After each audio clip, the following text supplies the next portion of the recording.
Ma'am,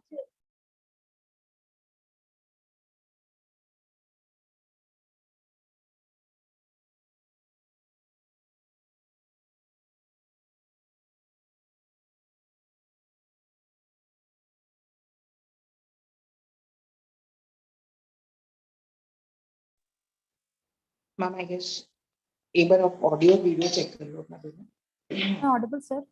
Yeah, you're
We welcome you, Mona ma'am.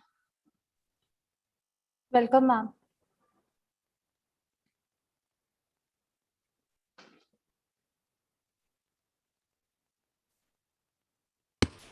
Thank you. Ma'am, we would request you to just once we can check the audio and video as well. Okay. Yes. Am I audible? Yes, ma'am, you're perfectly Yes, ma'am. audible and visible as well. Also, ma'am, we would share the rights as well. If we can just, we can also check the PowerPoint so that we have 5 minutes till we have before we start with our session. I'm unable to. Hello, Devanshu, Yes, I'm ma'am. unable to hear you. Okay. Am I audible now? Yeah, now you are audible. Okay. So, ma'am, I was requesting if you can also share the PowerPoint once so that we can just have a check whether we are good to go with the technical side as well. Okay, sure. Just a minute. Yes, ma'am.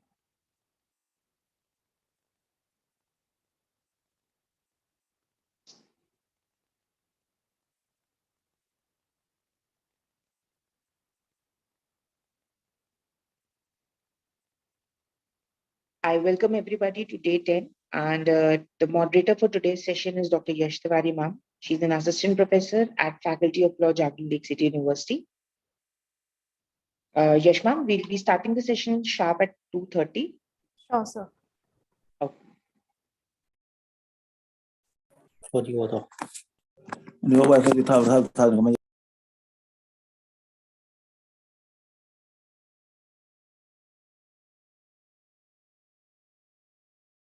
এডিটে দিয়া হৈছে তাহাঁতৰ Yash, ma'am, I would also request if you can mute the other participants as well as you're the co-host.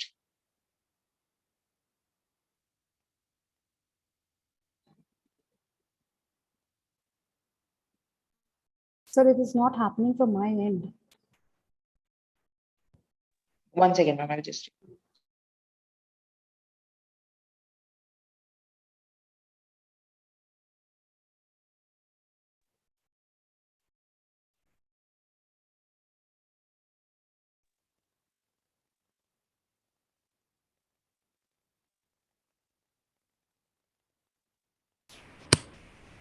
Devanshu, whether sharing is off from your side?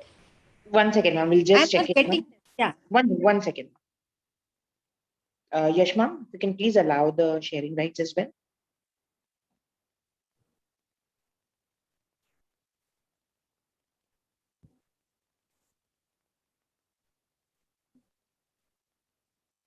I request Gaurav sir to please assign me the rights of co-host as well.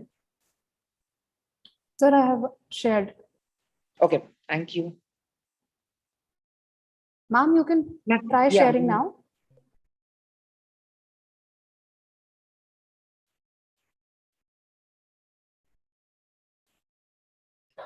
So Sir, done. I have shared. Okay, thank you.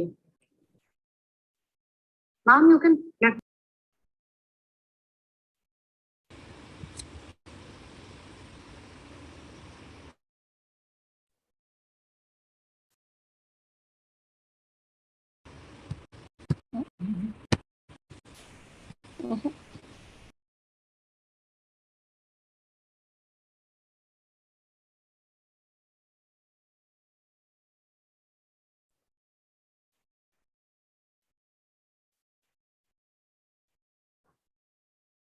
Ma'am, is it happening from your end?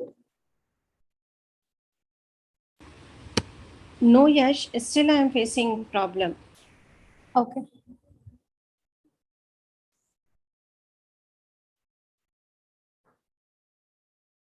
Ma'am, I would request if you can just, if the technical difficulty arises, you can email the PowerPoint presentation to Dr. Yash, ma'am, and she would play it on your behalf, ma'am. Yeah. Okay, sure. Yash, ma'am, please check your email, I guess. Yes, sir. Yes, sir.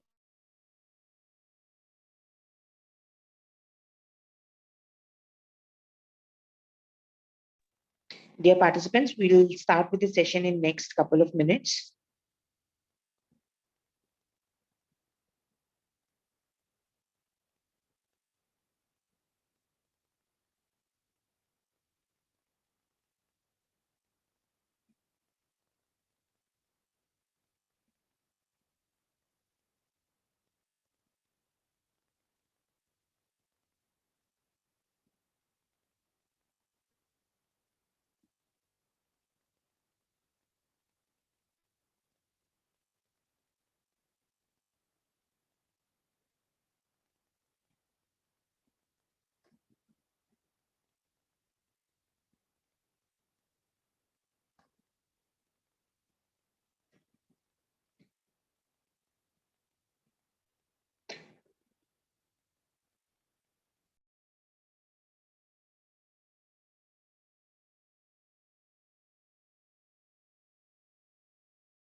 Yash, please check your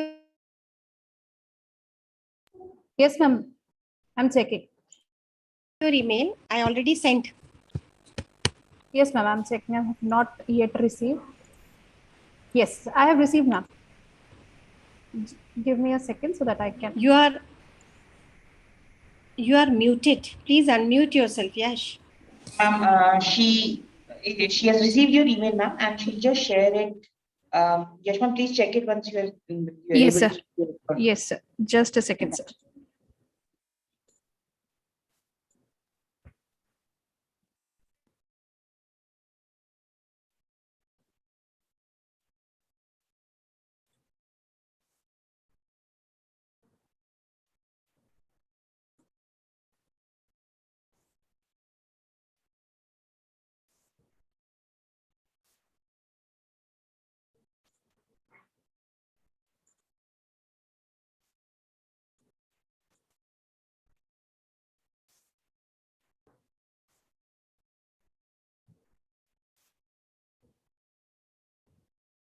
Is the PPT is visible?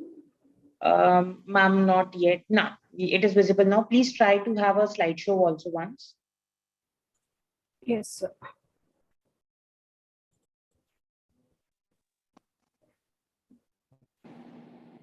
Perfect. Can you please change the slides also once? Perfect, ma'am. It is changing. Can you please get to the introductory slides?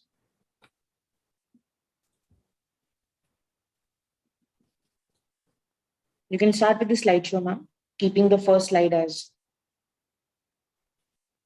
perfect. Muna, ma'am, I hope you are also able to see the screen.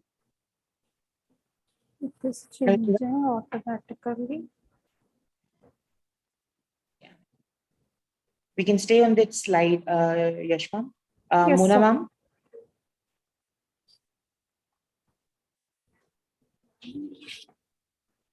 Ma'am, can you hear me? Just a second.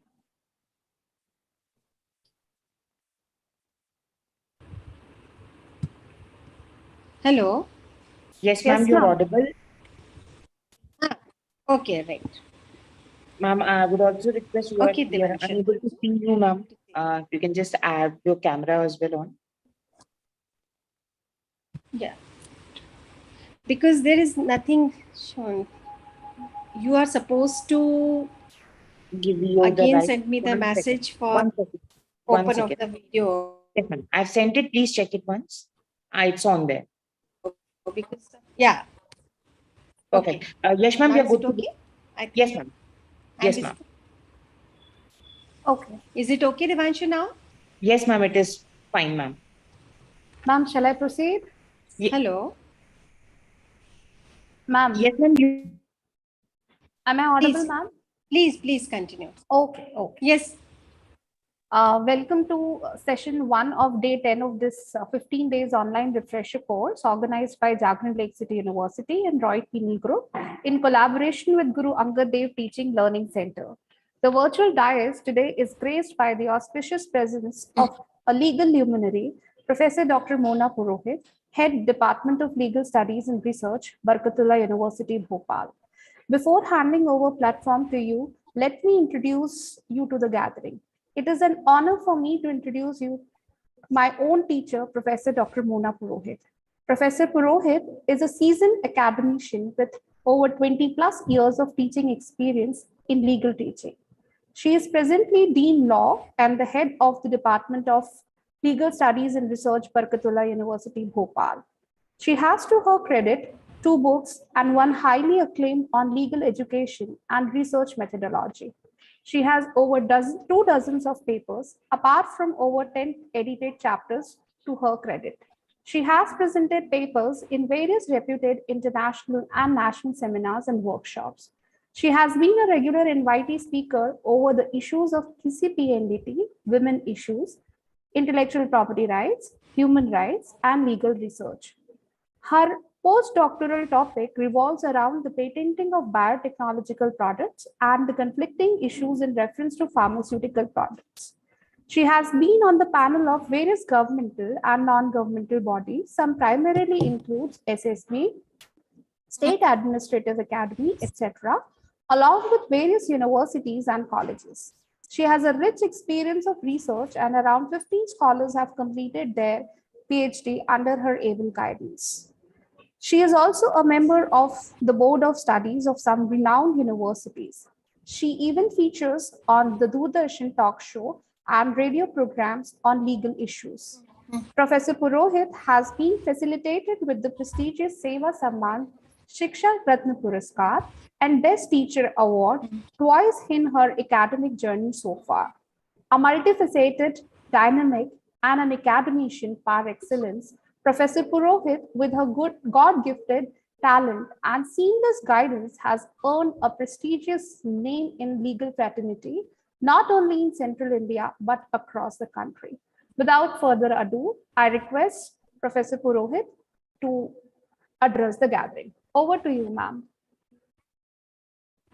Thank you, Yash. Thank you so much for this generous introduction. As we are going to see that the topic which I chosen for this particular refresher course, that is what are the various challenges and issues which we are facing as a teacher. So what are the contemporary issues and challenges which we are facing in teaching methods, right? When we are adopting, there are a number of teaching methods. So which method of teaching is suitable for which kind of a subject, you can say. There are a number of courses. Maybe you are teaching graduation. Even in the graduation, there are law, BLLB and the LLB, altogether different category of student involved in that. And similarly, the LLM pattern, and again, in research work, the course work is there still. So accordingly, how we can change our methodology to target our student, that is what the biggest challenge before the teachers. So now I will, the next slide, Yash.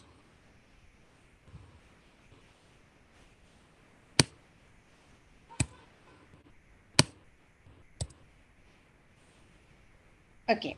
The biggest challenge for me in this form is triple T. Why I am saying, let it be like this only.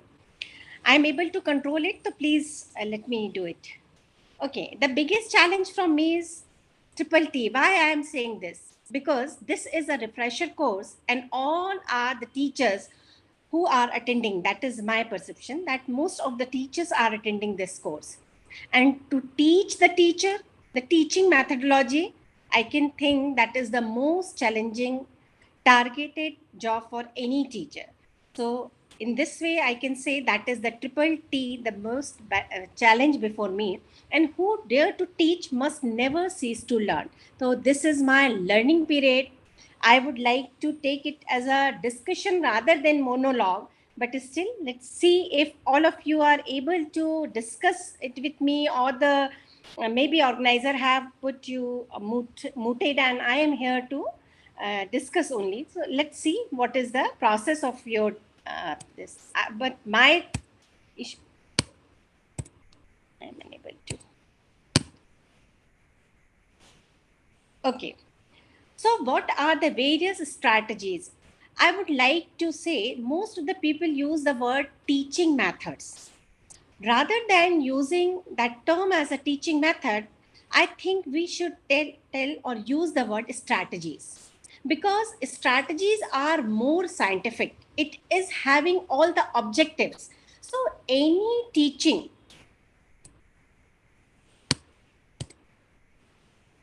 right? Any teaching methodology will just, as we know that there is a difference between methods and methodology. So strategy is more methodological, you can say, rather than just to adopt any method. What we would like to say, we would like to say that it is a strategy which we should adopt to teach, right? The single method will not work. It is always the combination of different kind of teaching method, may it be the lecture, textbook, or the question answer session, the discussion, anything.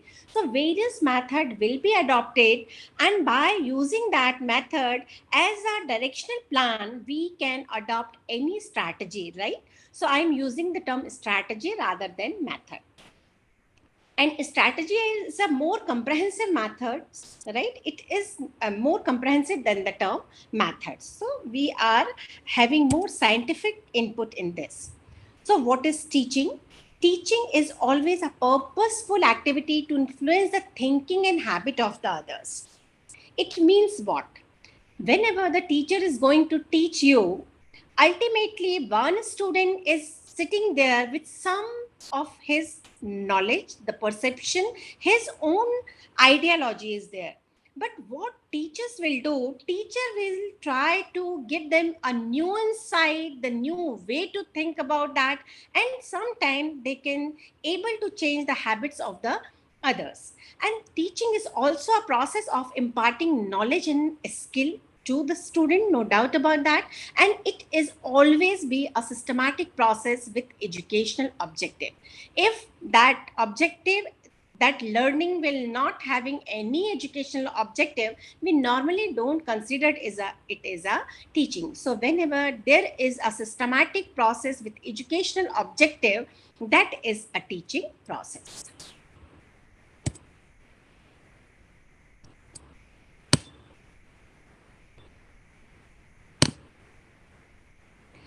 So what are the various objective of learning teaching? These are the three. Accordingly, until and unless, as I told you, we are adopting method as per our strategic part. So your strategy is having three connotation. Otherwise, you cannot teach. So what are the various factors? What are the various, you can say, the teaching objective? Accordingly, your teaching methods will be changed. First is the cognition. Cognition is the social insight which allows us to infer, interpret, or explain or apply information, critical thinking, and make appropriate decision. If that is there, your mind and logic is involved there, then it is known as the cognition. And second part is known as the psychometer. Psychometer is not the second actually. First is always in the lower school or in the middle school or higher education. Where you are going, the cognition part will be must, you can say, it is always be the mandatory part of any kind of teaching. Second part is affective.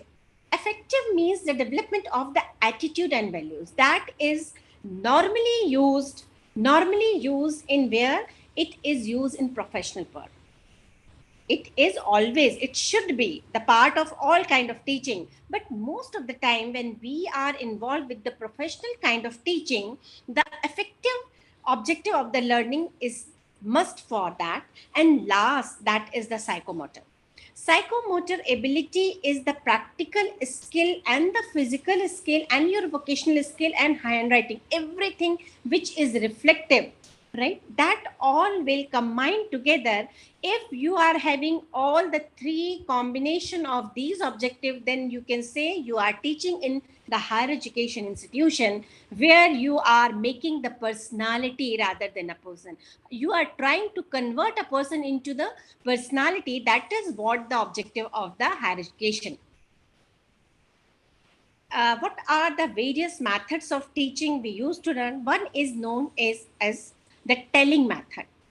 Telling method is used everywhere. That is the most basic methods of teaching that could involve the lecture method. It could be discussion one, the storytelling, which is very, very, you can say, popular in anywhere, right? We think of that most of the time storytelling is the part of the lower teachings, the you can say school level teaching or the small children's are. But I think every story attracts someone. So by telling a story, it is easier for anyone to remember. If we know what kind of facts were there, what was the history of that thing, it is easier for anyone to understand logically. So storytelling could be the best part of teaching method even in the higher education if it is logical sequential presentation of that thing.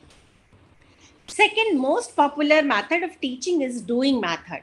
So this doing method is the work where we make student to do something and their passiveness is there, right? They will not be passive, rather than they become active by doing method. That is the very good example of doing methods are the project, the assignments, the problem solving method. These are the very important methods where students themselves think about that. Discussion method could be the part of this, but it is most of the time known as the telling method. Third method is known as visual method, right? It is, you can say, it is saying that if you see something, you will not forget it for a long time. So visualization method is a very good demonstration method. The slide, the document, whatever you are seeing here, it is what? It is easier for you to understand which kind of method is there, right? And last, fourth method is the mental method. Mental method is a method of higher level studies where after having the basic knowledge of the subject, the student are going for the brainstorming session, their own ability, their own critical logical reasoning, their own thinking pattern, their analysis strategies, whatever. So their mental make is there. So we can say, right, so this kind of teaching is very important. Last, that are the methods of teaching. Now I am talking about the style of teaching. So style of teaching is normally divided into two parts, right? One is known as the autocratic style of teaching, and second is known as the permissive style of teaching. Autocratic style of teaching, where the teachers are more active and more emphasis on the content and the presentation of the theoretical, right? And I can say most of the schools, most of the teacher are using autocratic style of teaching, and hence we are here to discuss this, that what kind of teaching methods are required in this contemporary scenario. So this autocratic style of teaching is about the more teacher, you can say, centric approach is there, only the lecture methods, the tutorials, the demonstration, the presentation. So these are the methods of autocratic style of teaching. Next is the permissive style of teaching.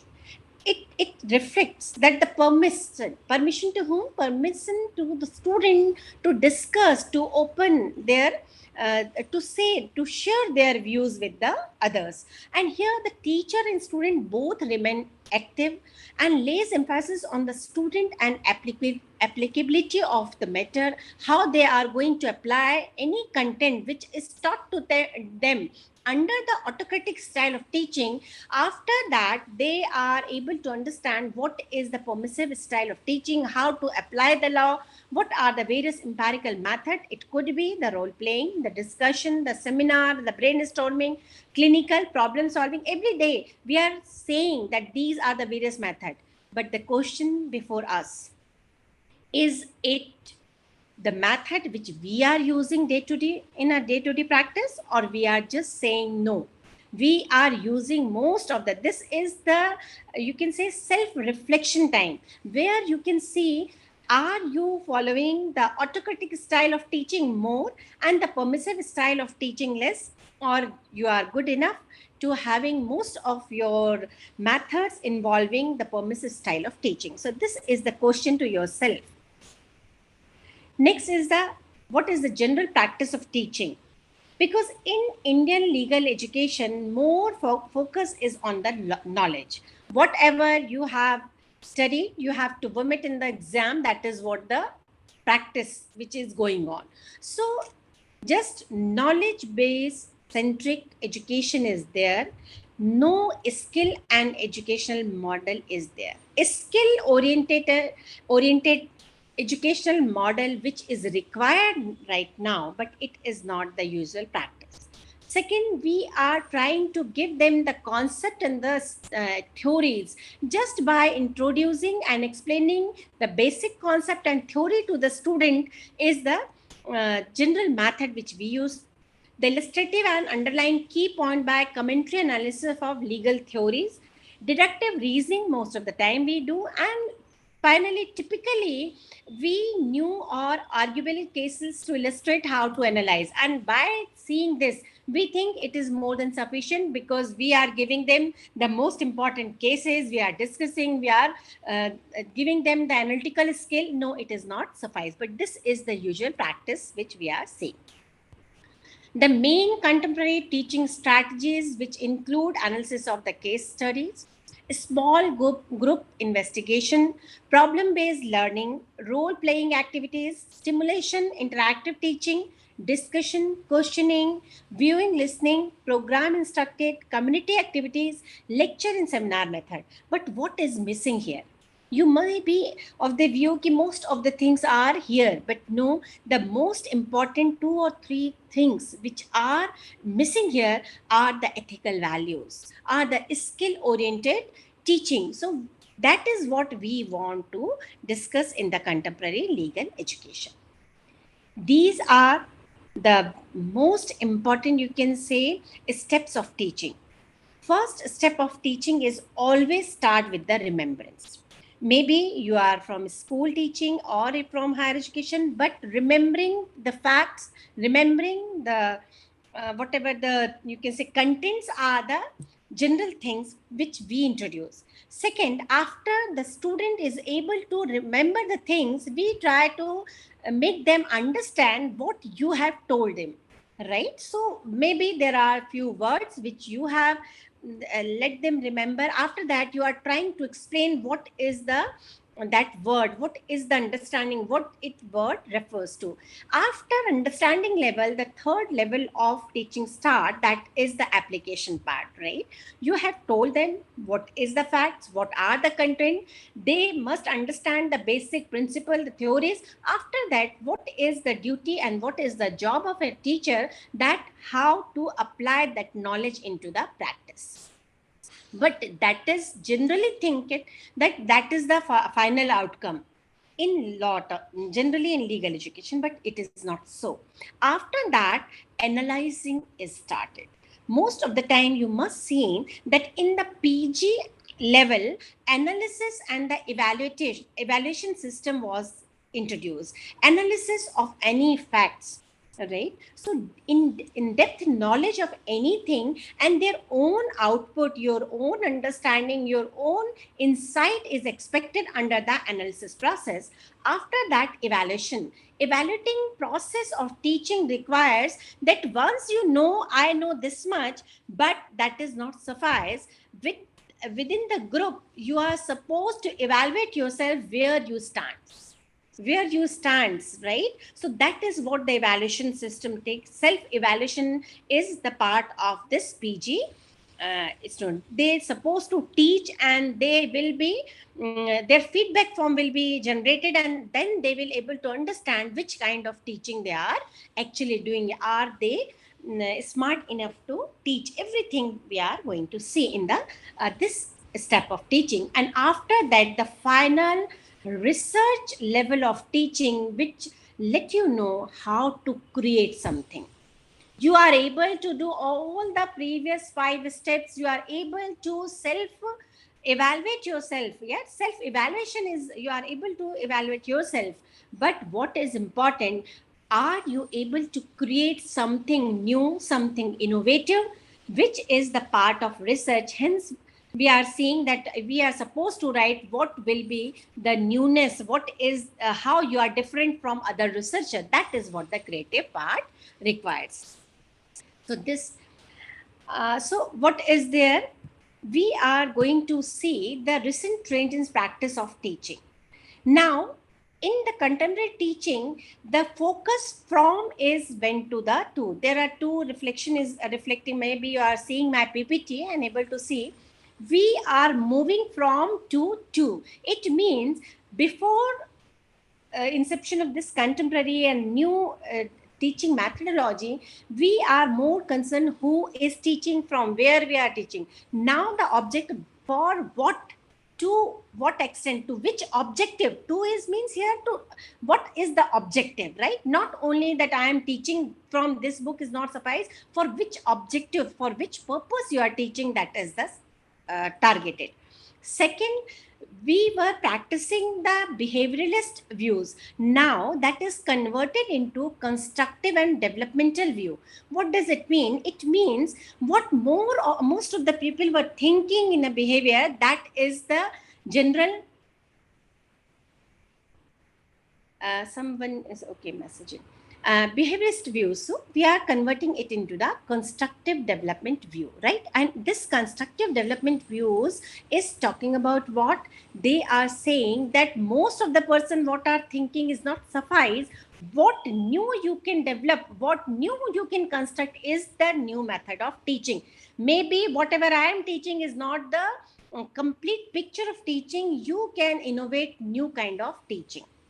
Next, we were in the era where the teacher-centric approach was adopted. Now, this approach is student-centric approach. Most of the time, the teachers are saying, every administrator is of the view that what is beneficial for the student, think on that light. So this is what the ultimate object of the contemporary teaching, that the student-centric approach should be adopted, and accordingly, you should adopt the teaching method which will of their interest, right? We were having this theoretical aspect. More syllabi is controlling the theoretical part, and now we have changed it into the combination of theories as well as the practice. If you are going to see the BCI site, you are seeing that 60% theories with the 40% of practical part. It means what? It means they are wanting that more practical part is to be should be introduced. And now from non-technical study to we are going through this technical one, because everything is technical. This refresher course itself is saying that we are in a technical world where you can join from anywhere in a online courses rather than coming back anywhere, right? Maybe it is useful or not, it is up to you how you are taking it in the light. That is totally a different matter. But non-technical method to technical method is a way forward. So what is the nature of, you can say, nature of legal education we can understand by this. It is twofold. One, you can say one group of person are in favor of that legal education is a kind of liberal education. It is not a professional education. And second group is there who are saying it is a professional education. What is the difference between these two, and why people are favoring the liberal education part, and why the people are saying it is a professional education part? And this is the very unique, you can say, exercise in this favor. Because if you are involving with the liberal education, it means it is not anyway connected to the service part, right? Or to the ethical part. It means what? If you are getting, just before, okay. So what is this? This liberal education is demanding what? It means the service part and ethical parts are not compulsory in the education. It means after getting degree, you cannot practice directly. If this kind of education is there, it could be considered as a liberal education. Why people are favoring this view, I am unable to understand, but they are of the view that most of the time, what is expected from the society, what are the ethical behavior which is existence in the society, will not be followed by the lawyers.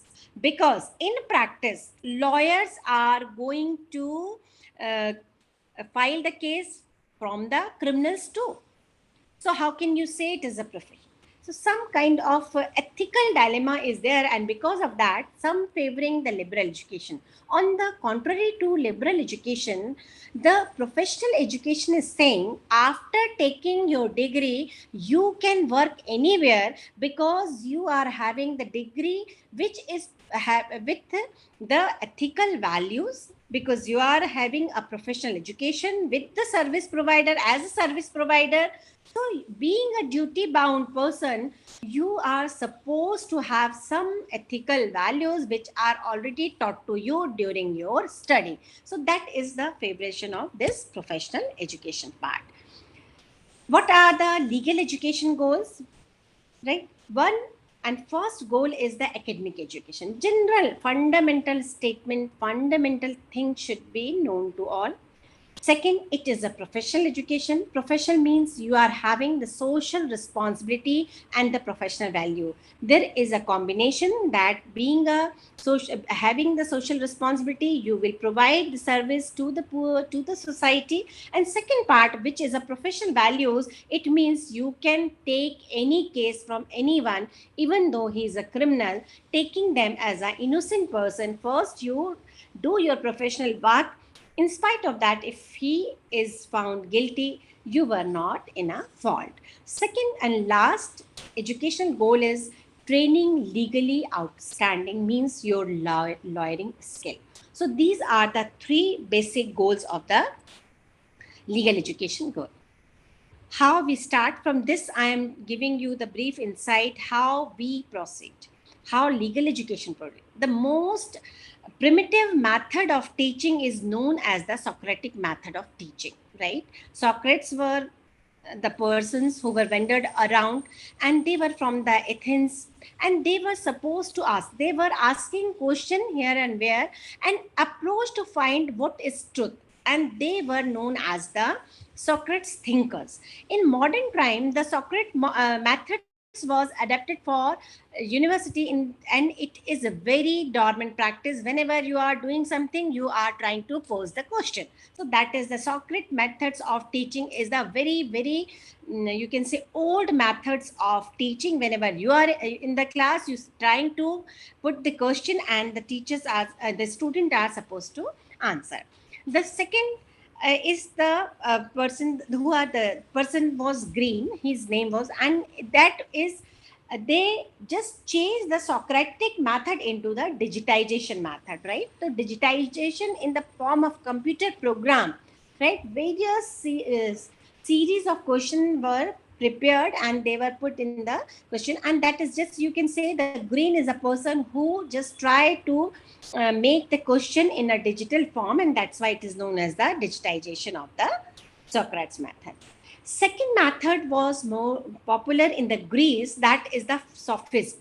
And the sophists were the category of the teacher who specialized in using the technique of philosophy and rhetoric for the purpose of teaching.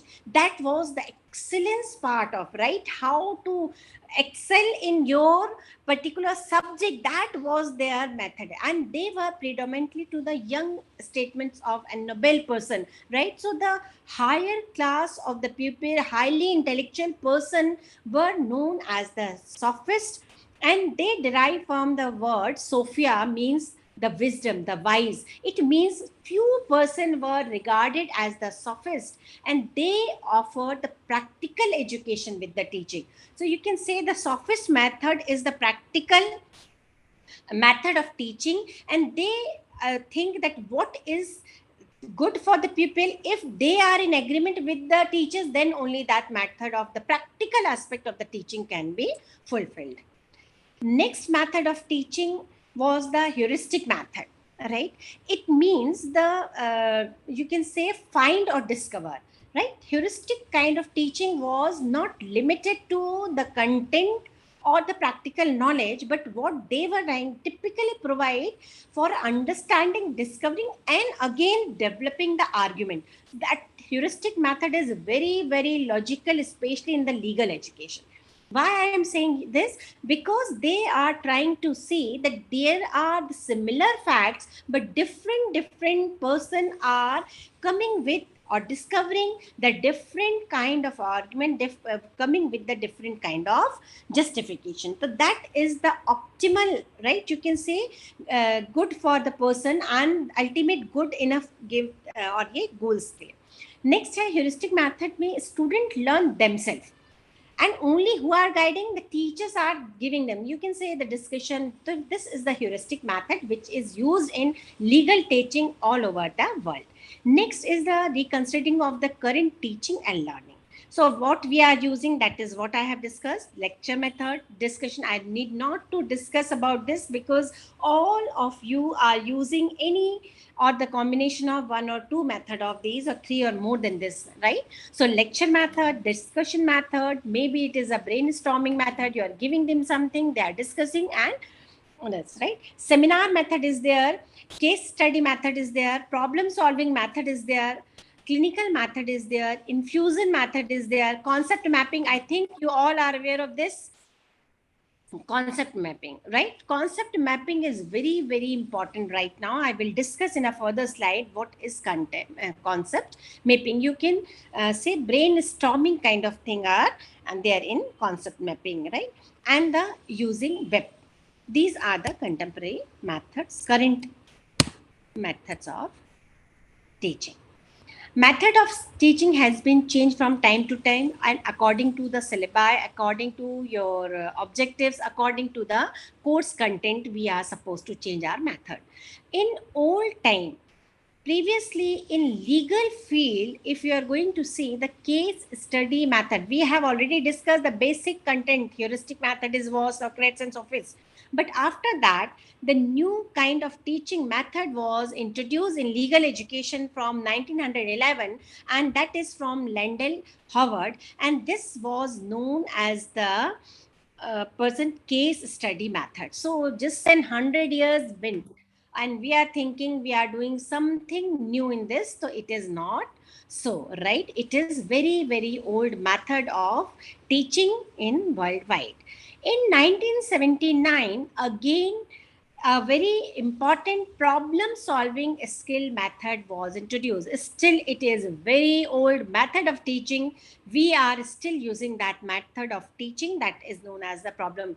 I cannot say that just being old, it is not good. It is as good as lecture method and other, because lecture is the oldest method, and without using lecture method, you cannot proceed in the teaching.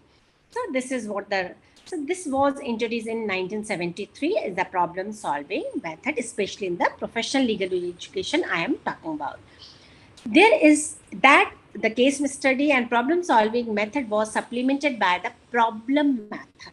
That is introduced by Professor Jerome Frank in 1993 in his article, Why Not a Clinical Lawyer School? They have mentioned no, right? Why no a clinical lawyer school? So that they want a separate school and with the problem, just a problem solving method, right? And that is the way where we go to the court and give them the clinical ideology. So clinical school was again not a new method. What does the clinical legal education requires?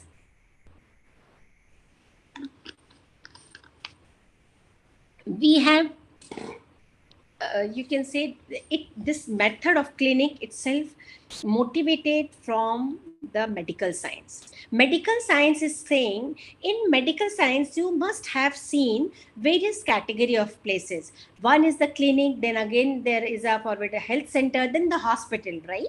So clinic is generally a process, is a place where person go and the preliminary investigation has been done, right? Normally preliminary investigation done in the clinics. And after that, they will direct you where to go.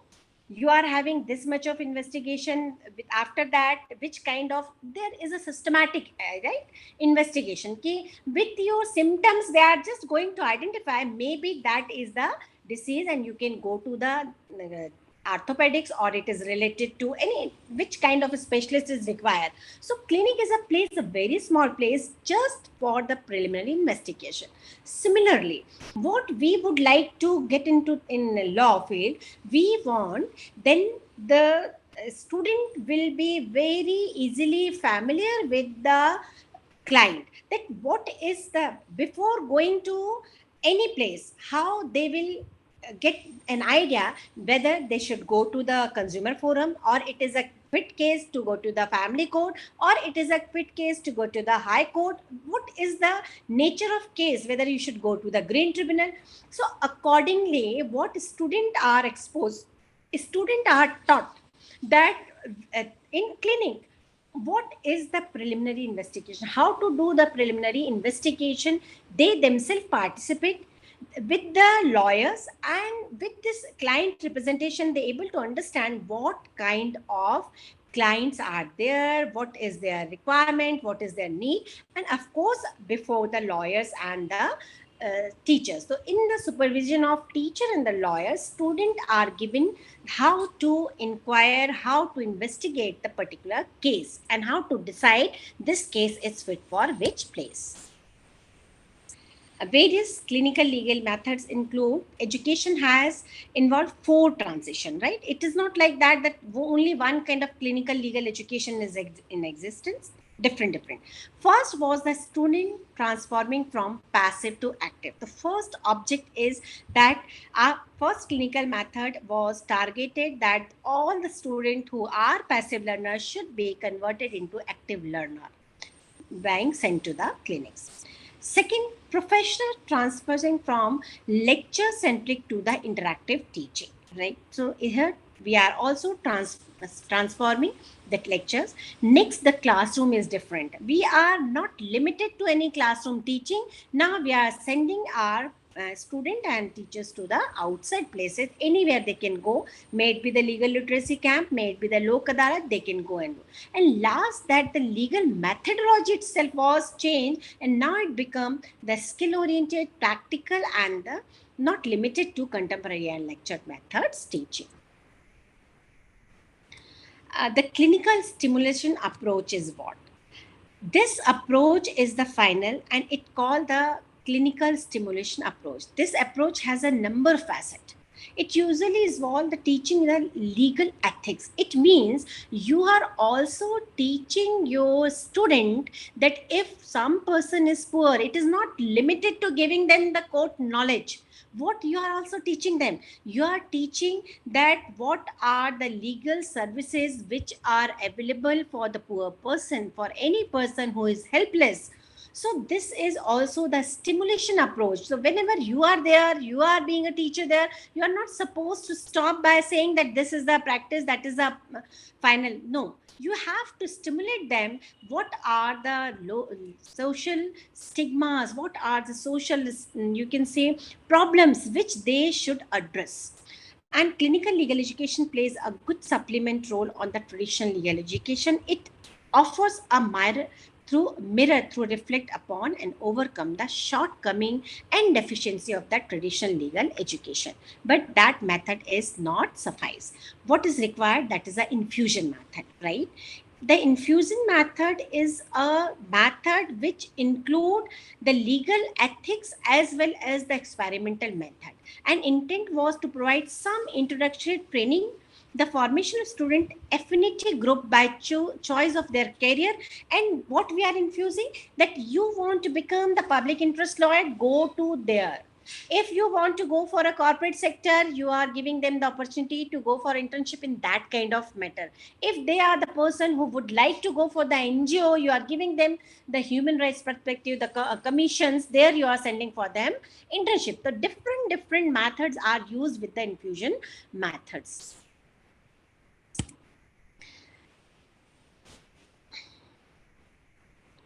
What factors influence when we are as a teacher trying to select the method? First, the human factor.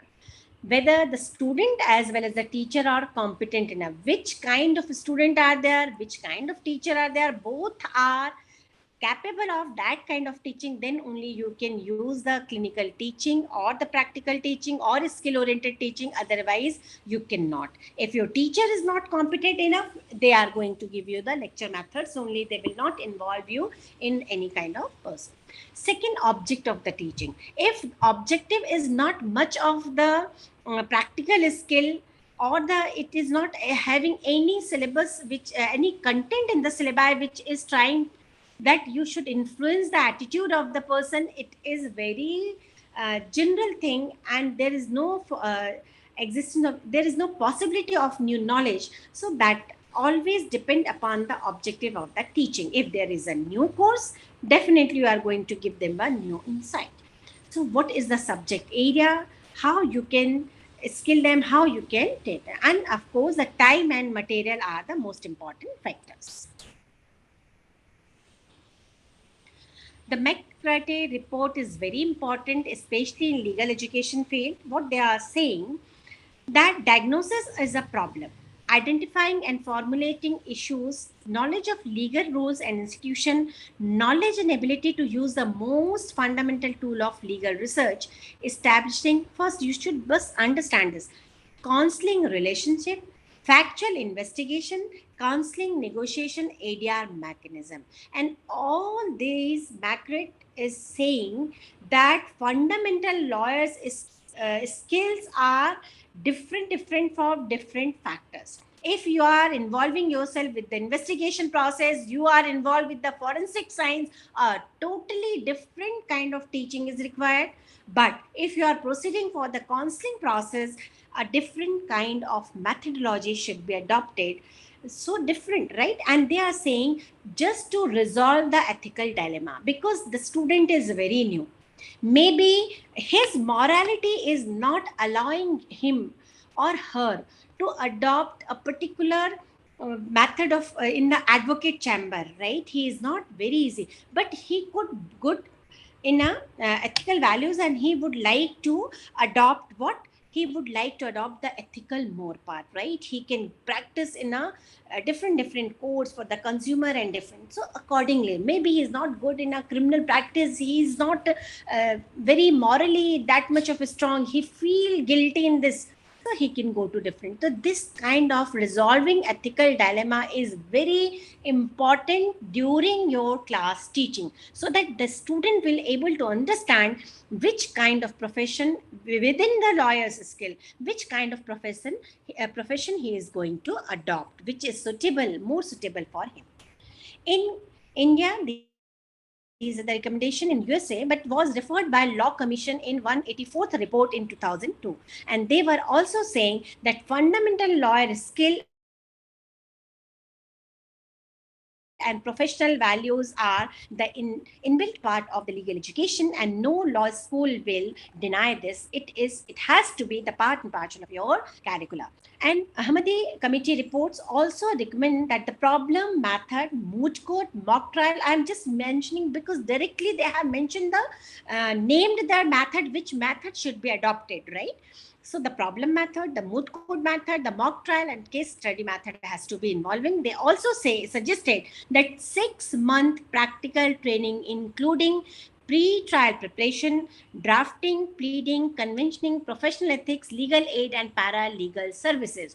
So how you are going to divide this 6 month is totally up to the schools, which kind of practice they will adopt. But this is the direction from the Ahmadi committee report, that we must involve our student with the practical training part. And that's why you are seeing that 4 compulsory paper with the clinical methods was already introduced by the Bar Council of India.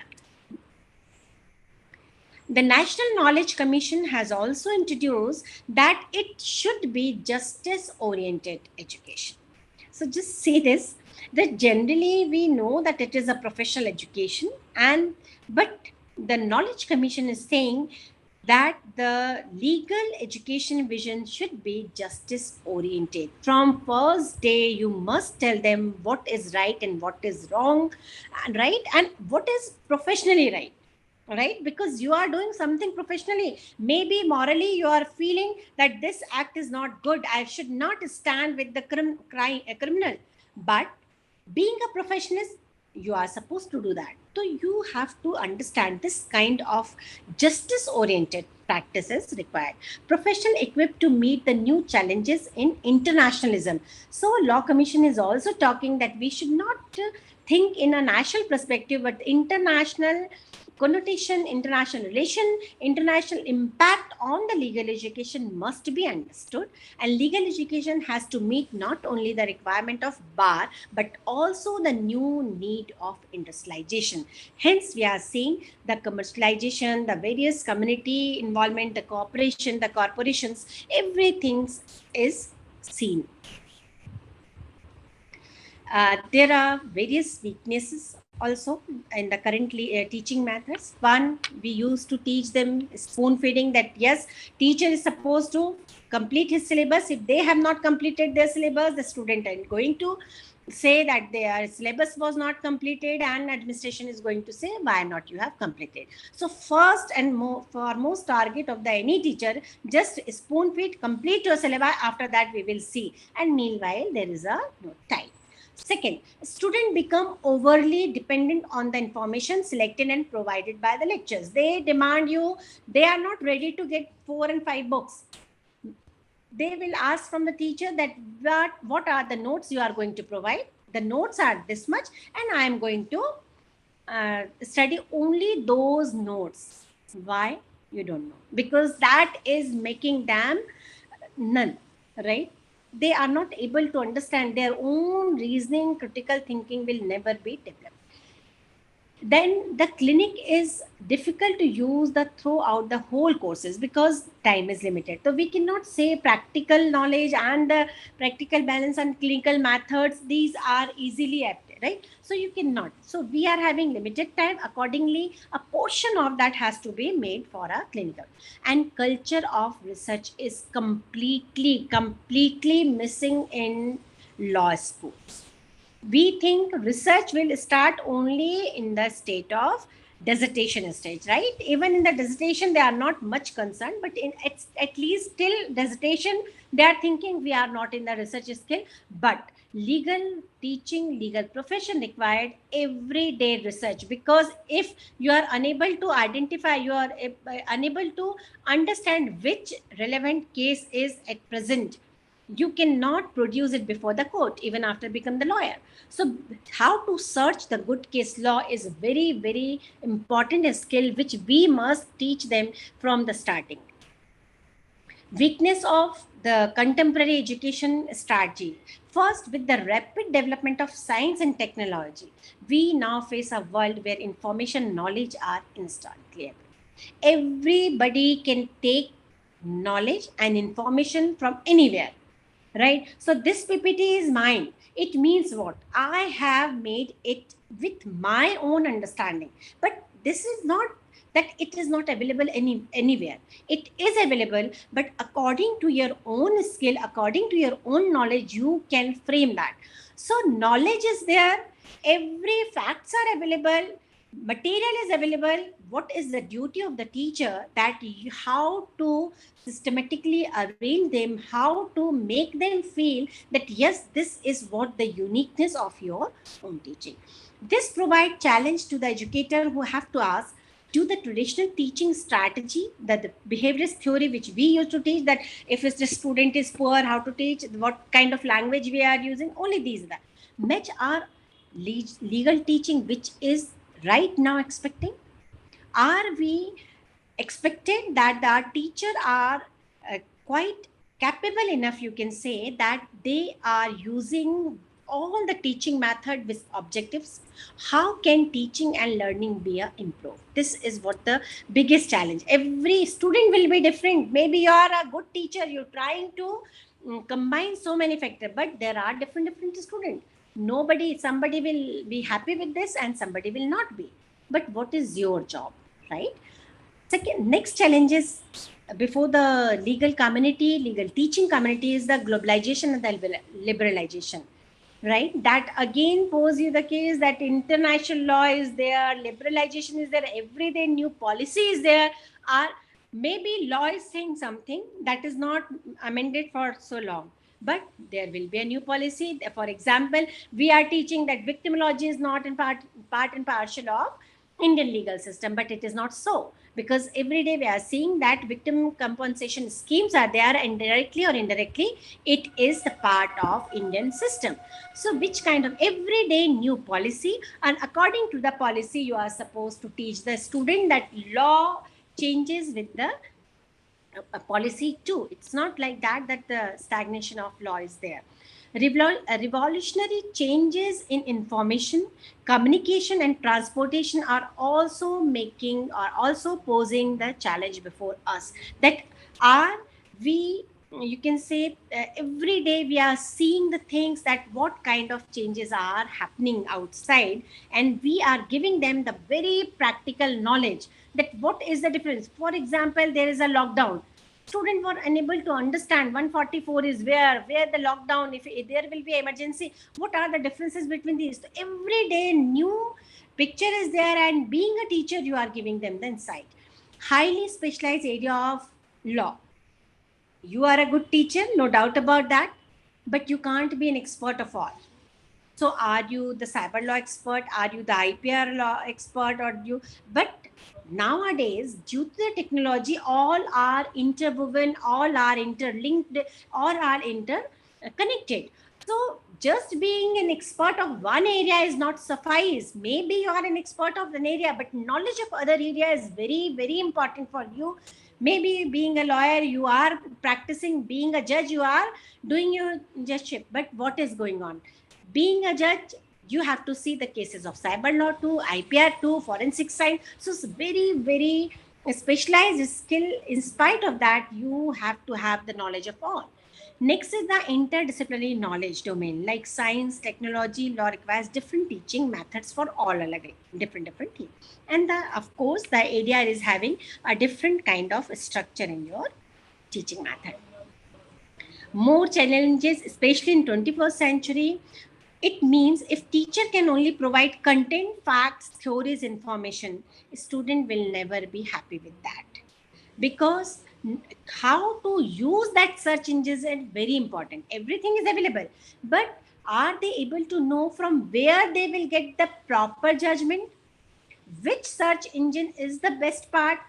From where you can get the latest case law? So whether it is the authentic source of law, this is what the required from the teachers. So first teacher has to understand what are the various part, right? And then only you can give them the insight which search engine is best for you. Challenges before the teacher. How do we teach student to handle these resources? Knowledge is more, but just to summarize them for their paper is biggest challenge, even for the teacher and even for the student. We should show them how to validate, synthesize, and collaborate the problem which are posed between them. So it is not limited to any area, but we have to show them, we have to reflect them that how to validate, synthesize, and collaborate with the problem. The most difficult challenge we must continue to seek by the bridge the gap between the ethics and legal ethics. In general, social ethics are requiring different things. They are wanting you should not charge much, you should not do something which is against the social norm and all.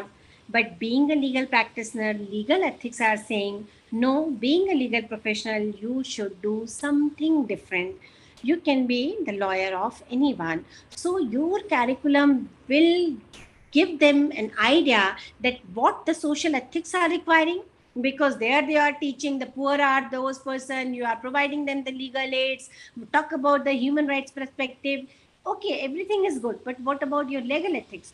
So just make them clear, just tell them that what is the difference between general social political ethics and the legal ethics. You cannot teach people to be ethical, right? How to be ethical is completely their own moral values, which will give them the ethical values. It is one that goes for beyond the pedagogical and technique of a classroom teaching. So if you are thinking that being a teacher, I am too ethical and I will teach my student to be ethics, you cannot teach. Because someone will be of the practice, whenever they are getting benefit from you, they will be with you. When they are not having any beneficial relation with you, they will not give you. So their own morality is there, right? You cannot teach as a student or any person that how to be a good person, how to have the good. No, you cannot, because ethics and morality ethics are totally depend on your own morality, right? Teaching legal ethics can sometimes change a student perspective on questioning of moral conduct and good practice. So if you teach them legal ethics, then they will not going to question what are the moral conduct and good practice, because they will able to understand moral character and good conducts and good practices are totally different from sometime as a legal ethics. The students from top law schools are now getting the benefit of various methods of teaching. That is what they said most of the time they are using different kind of practices and things, but something is missing there too. Bulk of the students from the remaining law colleges are not getting the benefit of all, maybe due to the lack of facilities, faculties, finance, non-competent faculties, remote, so many hurdles are there. And because of that, some student from some remote areas, colleges, and some student from general law colleges are not getting this kind of benefits. So effective, skill-oriented and student-centric teaching methods are not fully developed and applied. There are few suggestions. There is a need that law teacher must get acquainted with the several practical aspects of the procedural law. Because including me, normally we are involved with the general laws, right? Practical and procedural laws are not taught by most of the teacher, but it does not means that you are unaware of the practical and procedural training for the teacher is therefore necessary, that you must read all the procedural part of the law, you must connect it with the court system, the lawyer system, everything should be connected, right? So just being that I am teaching some different subject is not reason to not to be aware of the procedural laws. Problem method to be introduced in the examination system to an extent. Most of the time we are seeing, including our departments and most of the centers, that the pattern of questions are not having problem solving method, right? We are giving them case law and thinking that it is a problem solving method. No, it is not so. Problem solving method does not only include the case laws. We are giving them case law and problem and we are thinking that is, no, it is not so. Their own insight, their own ability to understand that this is a problem, how to resolve that. Because being a teacher, are we capable enough to create a problem? This is again a big question before us. The student should obtain a separate minimum number of marks for a theory and separate minimum to problem part of. We are thinking the internal part is a problem solving part. No, I'm not talking about that.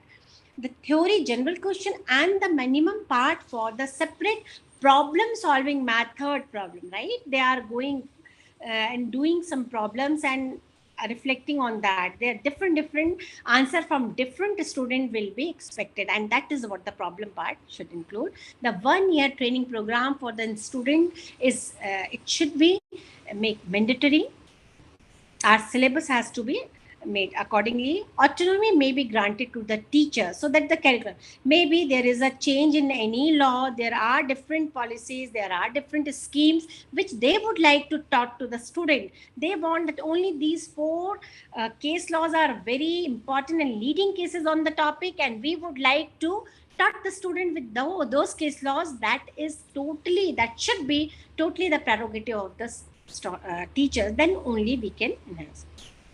Law teaching must be interwoven with the related contemporary issues, right, including the international law perspectives. So it is not like that we are limiting ourselves to the act or particular law, but what are the various issues which are in existence. To develop the series culture of research, following measures are required, and research friendly library. So we should have the library, it is good, but are we giving an insight and idea to the student that they must understand what is search, how to search, what is research, how they are different, should be able, we should do that kind of teaching. Use of computer, internet access, and the latest journal and legal database should be taught. Law professor should teach student not only what the law says and why the law says, but we need to say that how the law should be applied, right? So this is most important target towards us. Understanding of the professional ethics, modernization, clinical courses, mainstream legal and program should be taken care. Social responsibility and sensitized student issues of the social justice should be taught. A qualified legal professional should be understand both the science and law and the science of society. So we should call them in the for lecture. Problem of what are the clinical method, and do we think it is suffice? No, it is not so. Teach a student how to think like a lawyer, but provide no guidance for understanding social consequences and ethical aspect. As I told you, the object of clinical method is very good, that we should give the student an insight that how to think as a lawyer. Very good. But are we able to give them that what are the social consequences? If they will do this, what will be the impact of that on the society? How that is impacting on your legal profession? This is what that law schools fails to complete the focus on skill in legal analysis.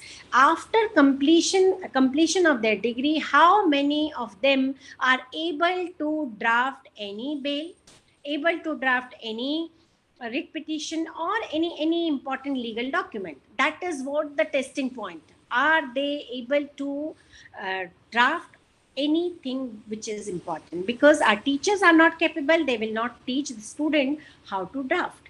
So we need very important lawyers who will teach them. Address the problem of the large curriculum. Assessment of student learning is underdeveloped. Still, how to assess the student is a very, only 3 and 4 process are there: assignment, presentation, marks, internet test. Only these are the assessment process. So we need a unique kind of assessment processing. So what are the, you can say, weaknesses of conventional teaching method? Useful for conventional courses, basic concept, not for professional courses. Research-based study is missing. How to search law is missing. Just discuss ethical issues based on morality, not professional ethics. We discuss most on the theoretical knowledge by conventional manner, but without the appreciation and application of the rules, it become a very, you can say, mechanical one, right? Advantages of contemporary. I cannot say that we should just change all the things. No, we need to have this matter. Just the concept mapping tag. Very important for us to have the brainstorming session like thing, right? So concept mapping is very, very important, that a student must able to understand how to create things out. With the brainstorming session, we will have the concept mapping. The problem based learning, the case study method should be there, the case study involvement should be there. Clinical learning and web based learning will be the contemporary strategies. 3D are integrated for legal education. Without 3D, we cannot say that without integration of these three things, we are having the complete legal education target. So we have to have first demand that because it is a professional course, but it must have the doctrinal one. The teaching of legal doctrine analysis, without the basic theories, doctrines, we cannot give them the idea of progress. Second, the documentation and debates, right? What are the various, because the complete law revolves around the debates, the different opinion. There is a difference of opinions, then only that law exists. Otherwise, if there is no dispute, there is no law. So documentation and debate portion, their lawyering skill, their leading practices, this is what they require. And last one is the decency, which is not saying that you should not debate, you should not have your own opinion. But what they are expecting, they are saying that exploration and assumption of the identity, values, and disposition of the consonant. So with this, for example, for your area, the values are different. For UK, the values will be different. For your particular society, values could be different. So accordingly, you have to have decency in your legal education and professional part. So teacher and student must realize the pace and technology change and growing access to technology, the ability to move from simple content to knowledge and critical analysis. Law teaching must be interwoven with related contemporary issues, understanding of professional ethics, social responsibility, and sensitization the student to issue of the social justice. Because there is a difference between awareness and sensitization. Most of you are aware that teaching is like important, knowledge of law is important, okay, but are you sensitive enough? Because awareness is not suffice. You may be aware of facts, you may be aware of the laws, but are you sensitive enough that this law should not be infringed? You know that we should not throw anything in the public area. We should not do anything which is harming, but we are doing. So knowledge is okay. You are aware that this is wrong, but still you are doing something. So are you sensitized?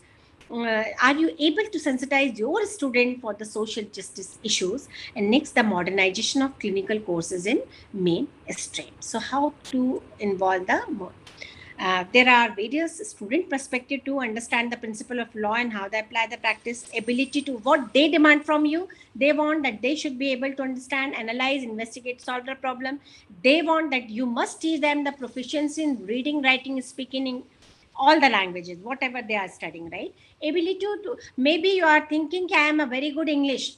I am having very good knowledge or command on English, but what do you think? Are you able to understand that is how to translate that into the Hindi? If you are not being a successful person. Why? Because in every place you need to have the command over both the languages, to understanding of languages, your ability to read, interpret statute and legal documents, whatever they are. But if your interpretation skill is not good, you cannot understand what you are reading. So many times you read, right? Ability to construct and communicate an argument. Maybe you are a very good writer, you write a lot, but if you are not able to construct and communicate an argument which you have prepared, it is of no use. Your lawyering skill will make you ultimate good lawyer. Your research skill is very important. Maybe you are a very good lawyer, but you are unable to identify that case which is useful for your particular case. You become, you will not get anything from that because your skill of research is not there. Involve our student in both team and individual learning tasks. It is not like that individual learning is suffice. We should in team what they can do. What and why you do things. No teaching method is good for all the discipline and for all the teachers, right? But all discipline and all the teachers require different things. We also must recognize that no one strategy is appropriate for all kind of learning. Today I am here, but if we will in a different world, right, we are physically seeing each other, then different method of teaching definitely is required for us. But online teaching requires something different, right? You cannot give them the different kind of example. So every strategy requires different. No single method is superior to any other in all situations. In particular term of student performance, we have to change our strategy, right? And consequently, strategy must be matched to the knowledge, process and personal development based objectives. So definitely it is totally up to the teacher what they would like to teach and how they would like to teach. So what better way to do this than to conscience adopting a teaching methodology that incorporates all of the above as per your requirements.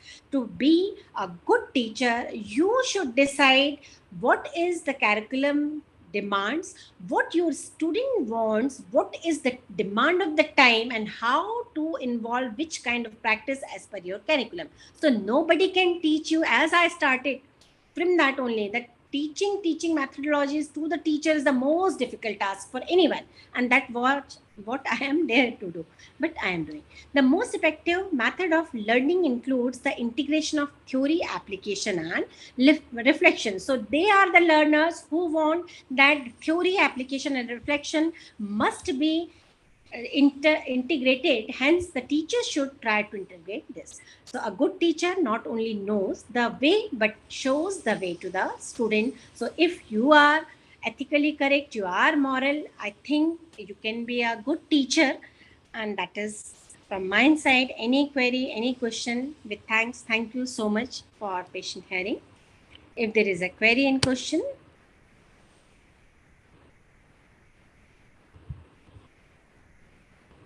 Participants, if you have any question, you may post it in the chat box, or you may unmute yourself and you can ask the question directly from our resource person.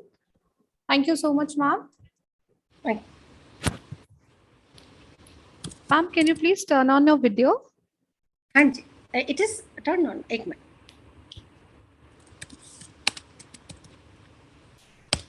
I think it is on. Yes, it's I not, cannot see you, ma'am. but it is on from this side, mine side. Yeah, it's I showing am as well. seeing. Yeah, Maybe possible some issue is it there. is again asking me to stop the video, but it is open from mine side. It is open. Maybe some technical Technical. glitch, ma'am. Yeah. Yeah. Any question from the ends of participant?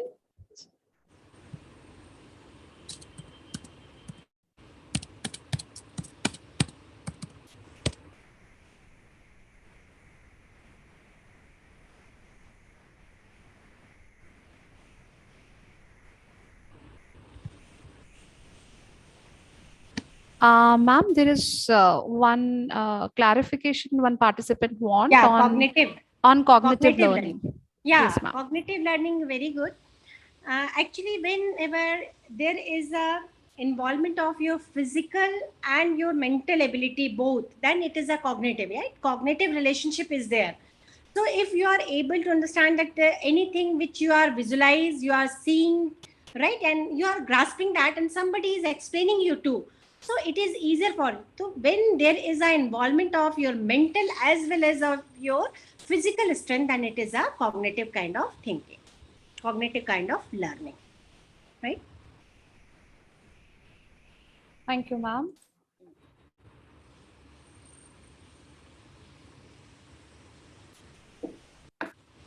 Any more questions, or you want a clarification on any point?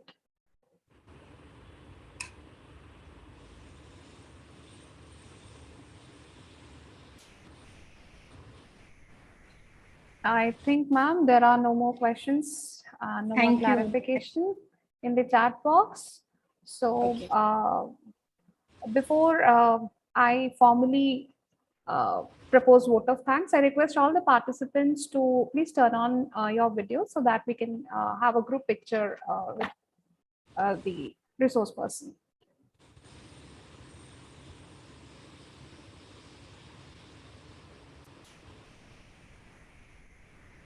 Thank you so much. Ma'am, it is always a delight to hear you. Moments relived. I would like to extend my deepest regards and thanks to Professor Dr. Mona Purohit for sharing pearls of wisdom from her rich acumen. Thank you so much, ma'am, for accepting our invitation despite your busy schedule. I know that how much dedicated you are towards this profession. There are so many takeaways from this session, which I will also incorporate in my teaching in my classes. So I also extend my heartfelt thanks to team of Droid Penal and Guru Angad Dev Teaching Learning Center for extending unflinching support. I thank all the participants for their participation and their patient listening. Once again, thank you so much and have a great day ahead. We will be resuming in a short while for our next session. Thank you, Yash. So much. Thank you so much to all the participants too and organizers. Thank you so much. Ma'am. Thank you, ma'am.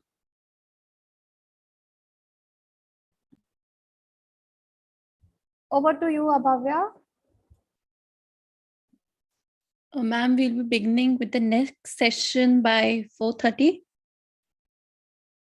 Okay, so till then you can take a short break and refresh yourself for the next session. Thank you.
Good afternoon, sir.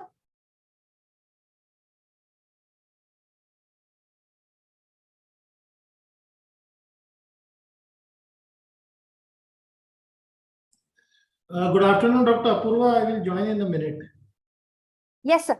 We have some time. We can start from there.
So we'll start in another 2-3 minutes, sir.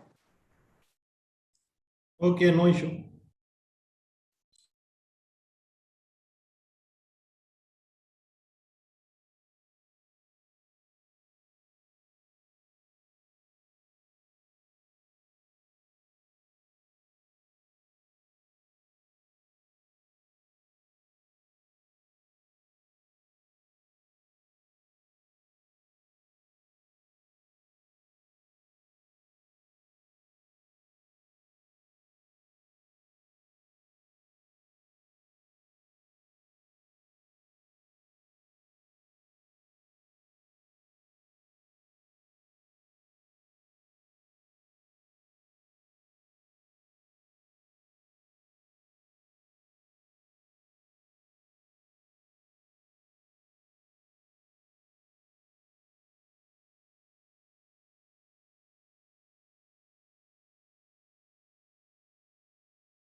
So if you permit, we can start now. Good evening, everyone. I welcome you all to the day 10 of 15-day online refresher course on new age teaching methods and skills in higher education, organized by Jharkhand Lake City University and Rohit Canal Group, a unit of Arjun Das Gulati Memorial Society, Prayagraj, in collaboration with Guru Angad Dev Teaching Learning Center, Pandit Madan Mohan Malviya National Mission on Teachers in Teaching, Ministry of Education, Government of India. Today's speaker is Professor Dr. Vivek Khare, Registrar, Jharkhand Lake City University, Bhopal.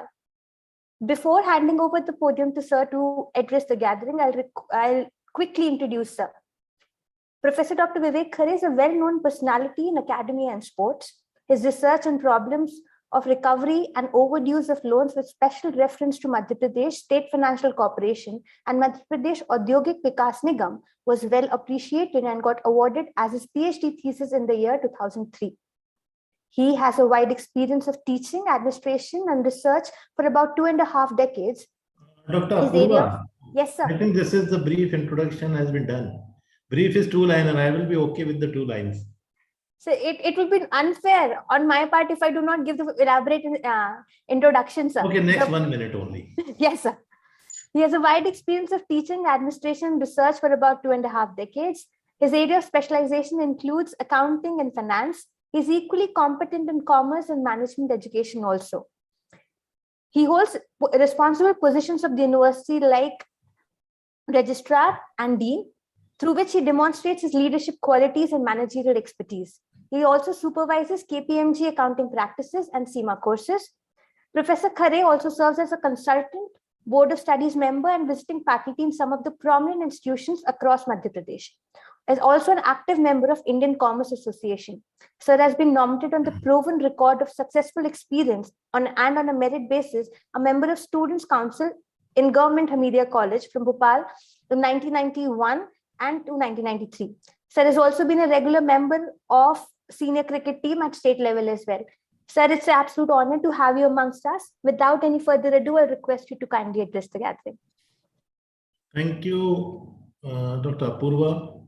As you said, it's a brief introduction. So thank you for my brief introduction.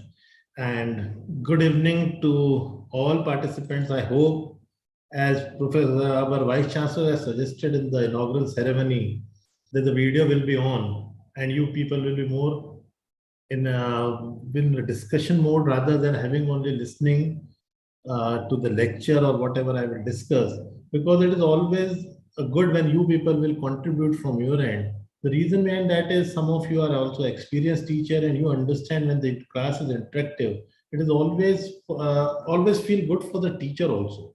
So I would be able to understand whether you people are listening to me when the videos will on. And apart from that, as our organizing team 15 days back, they told me that you have to take one session on 27th. So I said, okay, I will take. But after that, I forgot, and thanks to Dr. Devanshu and Dr. Apurva, who always calling me since morning that today you have a lecture. So now I would think what I will discuss.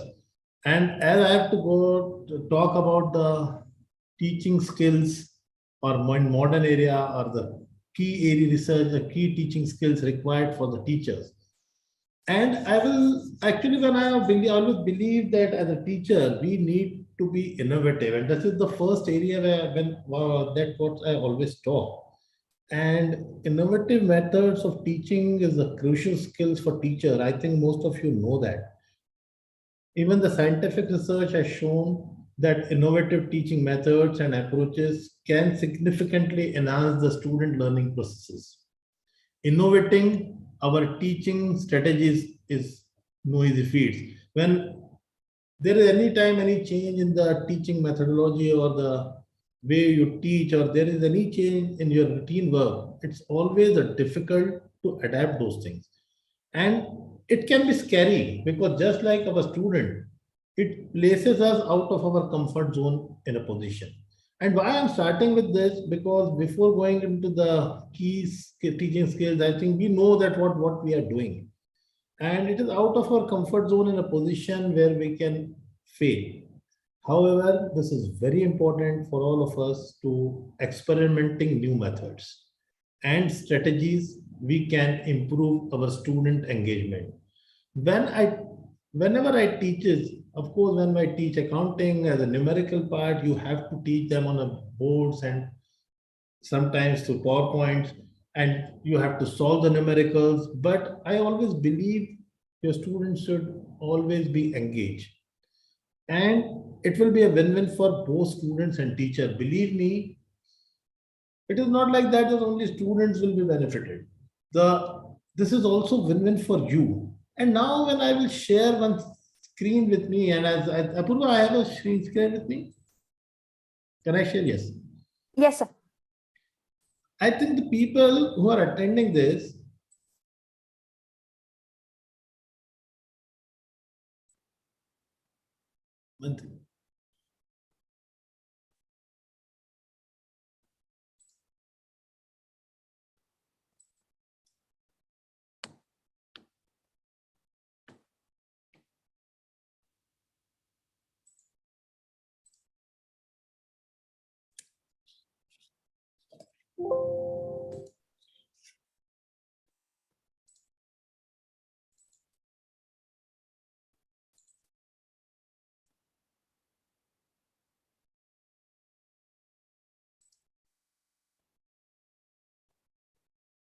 So the screen is visible. You can probably scroll up to the first slide, sir. One second.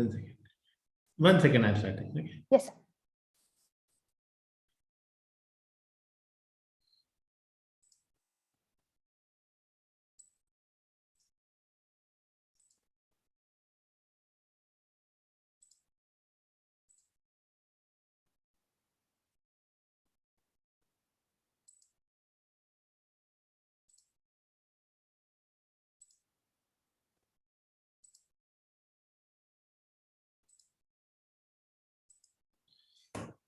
Is it visible now? Dr. Yes, sir. Apurva? Yeah. Yes, sir. Yes, sir. So I purposefully put this particular slide I think the people who are attending, the faculty who are attending this program today, I think some of you must have started your career with this.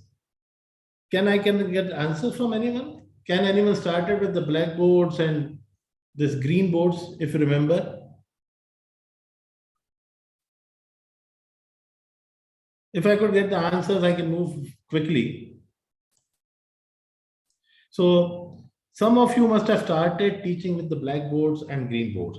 And then the next thing comes.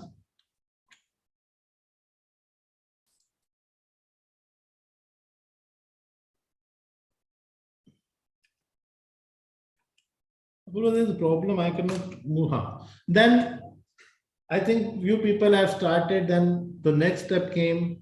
And this is all you people have done. I'm just starting to refresh the things, what we people have started, how we people have started our working. So then the era came in some of the institutes, they started with teaching with the whiteboards and OHP. I don't know how many of you have taught through OHPs also, because now it's the old fashion for most of us. So this is the thing which we have started teaching. And for my generation, we have started teaching with the blackboard and green board. And for my generation, the first innovation was the teaching on OHP projector. You have to write on a sheets, and then through OHP projector, it will be projected on the whiteboards. So that was innovation for me. And earlier it was very difficult to adapt those things also, because we are in the habits of writing or solving the numericals on the whiteboards, and then we came to know that we have to solve the numericals and then we have to show that. And after that, now this is again an innovation. We have started the things with blackboards and whiteboards and green boards. Then we moved into the whiteboard and the markers. And then now we are teaching with the PowerPoint presentation. So why I'm talking all these things? Because this is a sort of innovation, only a change of a way how you are teaching in the classrooms. I'm not talking about the innovation in the curriculum. I'm talking about this is a sort of innovation for the people who have started their teaching in the generation of blackboard and whiteboards. So the transformation from traditional teaching, such as blackboard, to the OHP was innovation. So this is why we talk that the innovation teaching method have always improved the learning process and strengthened the governance. I'm not going into the videos, and I'm going now. This is the thing where if the people can contribute, because I'm not going to teach that you people have to teach. This is what I feel as a talking on this particular subject. If you people will start contributing, it would be more easy for you to understand what I'm going to talk. So the required skills as a teacher, the first thing I have put purposefully is the adaptability. So if anyone wants to talk on this particular thing for 1 minute, I want to allow the particular person to talk on the adaptability if someone wants to contribute something from their end. Dr. Apurva, can we allow them? Yes, sir, definitely. Participants, if you wish to speak up, you can raise your hand so that we can unmute you. And also we've given you the rights to unmute yourself.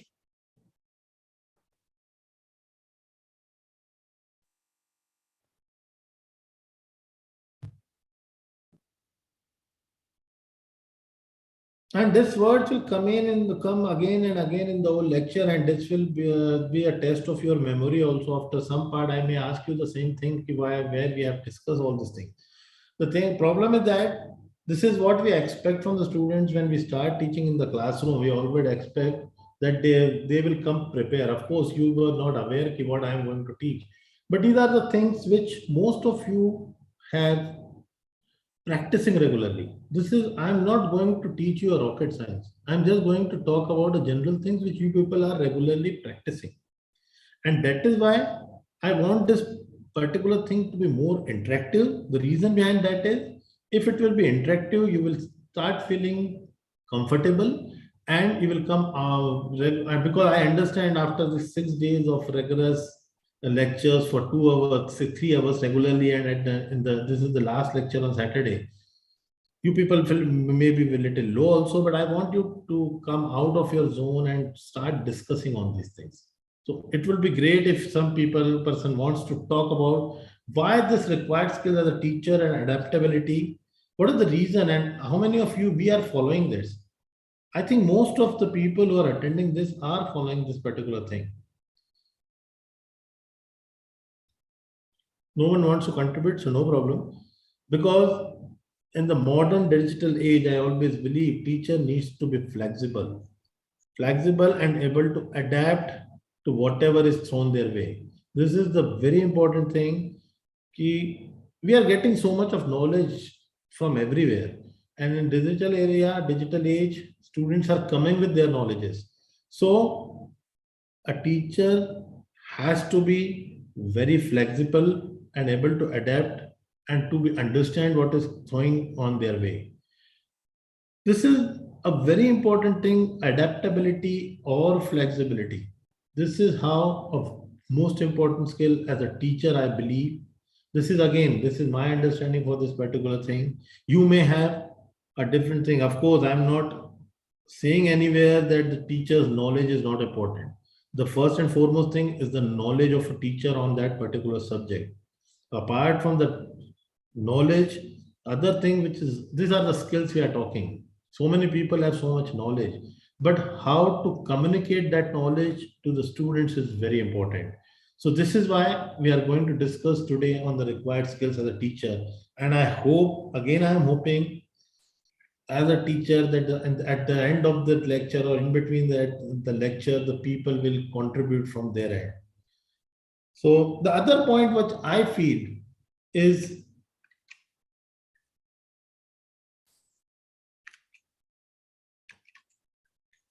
no, it is not moving. So it's not changing. Yes, not. Okay.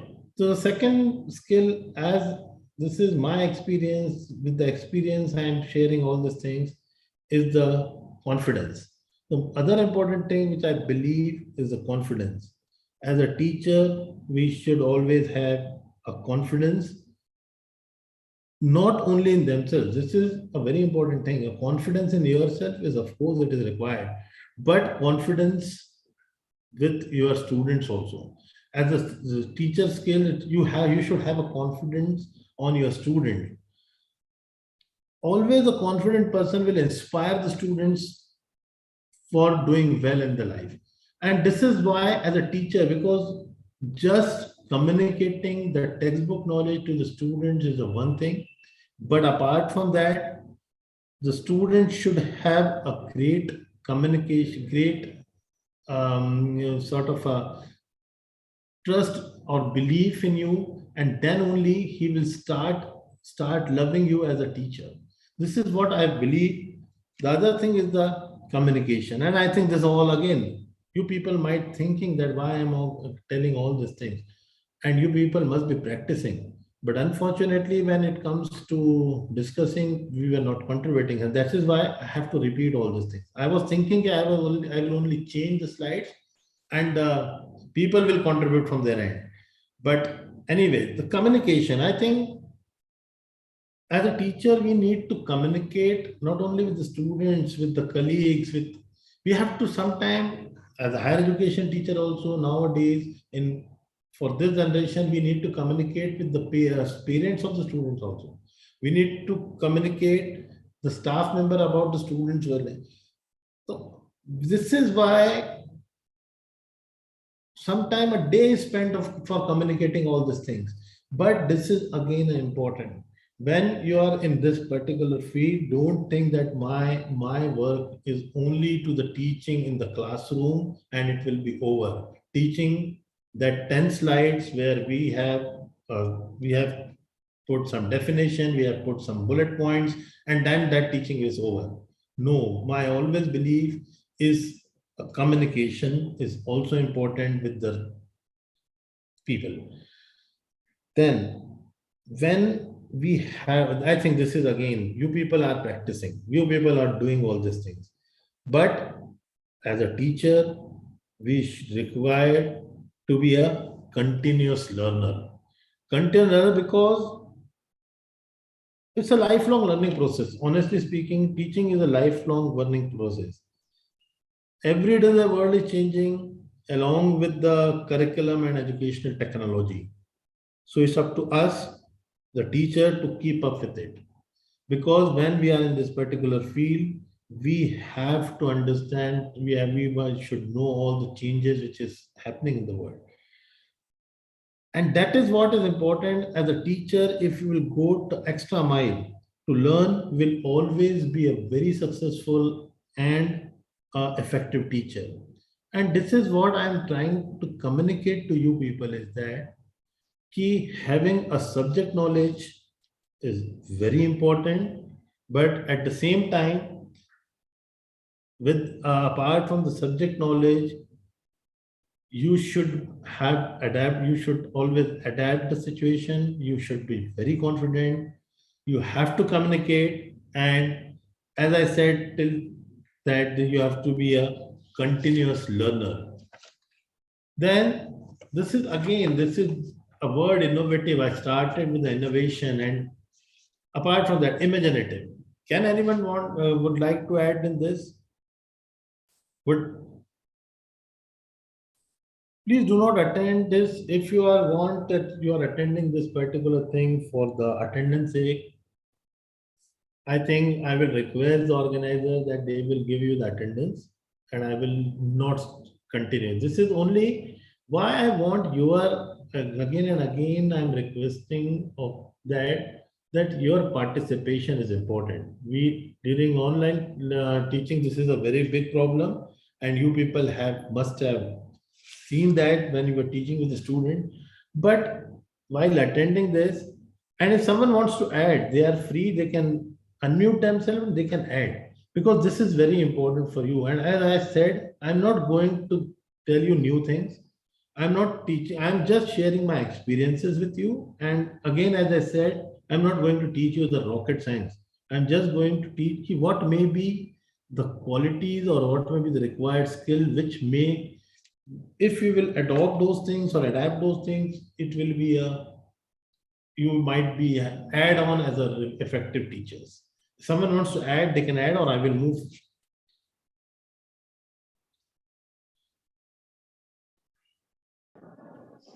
Good afternoon, sir. Good afternoon. So I'm Dr. Shruti Nadkarni from Karya Law College, Margao. Yeah. I also feel that teacher has to be imaginative. Yeah. Unless we are imaginative, we imagine, we create, we innovate things, we will not be able to inculcate those qualities in our students. Yeah. And as a law faculty, I feel that it is very important for me to inculcate the creativity or the innovation in my students. So imaginative is a very essential quality of a teacher. I feel that, sir. And sometimes an imagination and a creative, which may have a fun out of learning, because it is very important. If you will be imaginative, you will be learning fun and other things, and the students will engage in your class. This is because, as you said, you are a law teacher. Sometimes the students might feel that they're only talking about the legal education or the acts and other things. I'm not going deep into it, but this may have a little boring for the students. In that case, you may have add some practical examples in that. You may think of some examples or some situations where these type of things can be correlated. This is the most important, and this is not how imagination or imaginative is important. Anyone else wants to contribute?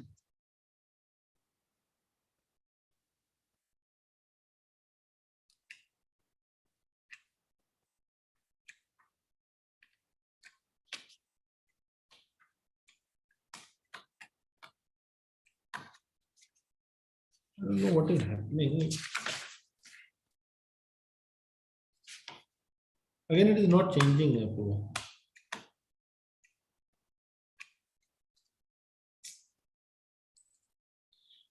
Okay. Now, this is the two things I have straight away add. And self-discipline. If anyone wants to anyone wants to add, this is very, very important as a teacher. It is very easy to expect some things from the students. We expect so many things from our students. We expect the students will come if we have shared the you have shared the study material with them. The students will come to you with pre-reading things, or they must come to the class prepare for that particular topic. But at the same time, as a teacher, we have to be very, very disciplined. When we are entering into the class, we should be fully prepared. We should be aware of what current things have been happened in anything in law, what are the current situation or what are current cases has to be discussed. In commerce, what is happening in the commerce world, in management, what is happening in that particular world. And that will come only when you will be prepared, you will come prepared in the classroom.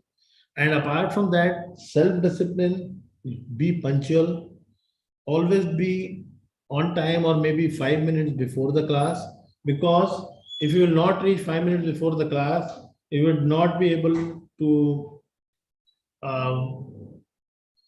expect the same things from the student. So this is what I always believe as a teacher, a disciplined person will always have a great impact on the class.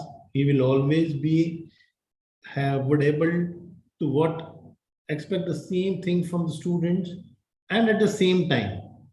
That is why I have used this word likable personality. We always feel that we must have seen, and we have some idol teacher or some favorite teacher when we used to study. What may be the reasons of them became a likable personality? A word, a likable personality, or maybe my favorite teacher, whatever word you can use.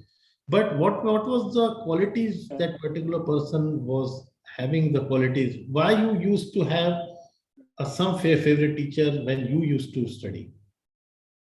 Can anyone want to tell any example?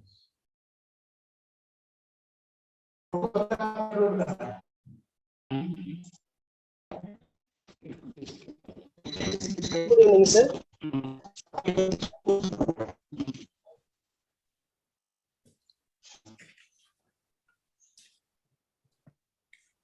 Good evening, sir. Nahin. Can I say? Sir, whatever you have stated, the skills of a teacher, like if the teacher is adaptable, if his communication skill is good, if teacher is imaginative, self-disciplined, it will all lead to likable personality, and students will like it. And what would be the advantage of that likable personality? So teaching learning become very effective. They understand whatever you speak. And that is why I have been focusing on all these things. And that is the reason, in the beginning, I told you, I'm not going to teach you anything new. Because most of the things you people must have doing in your class. I'm no one. Sir, good afternoon.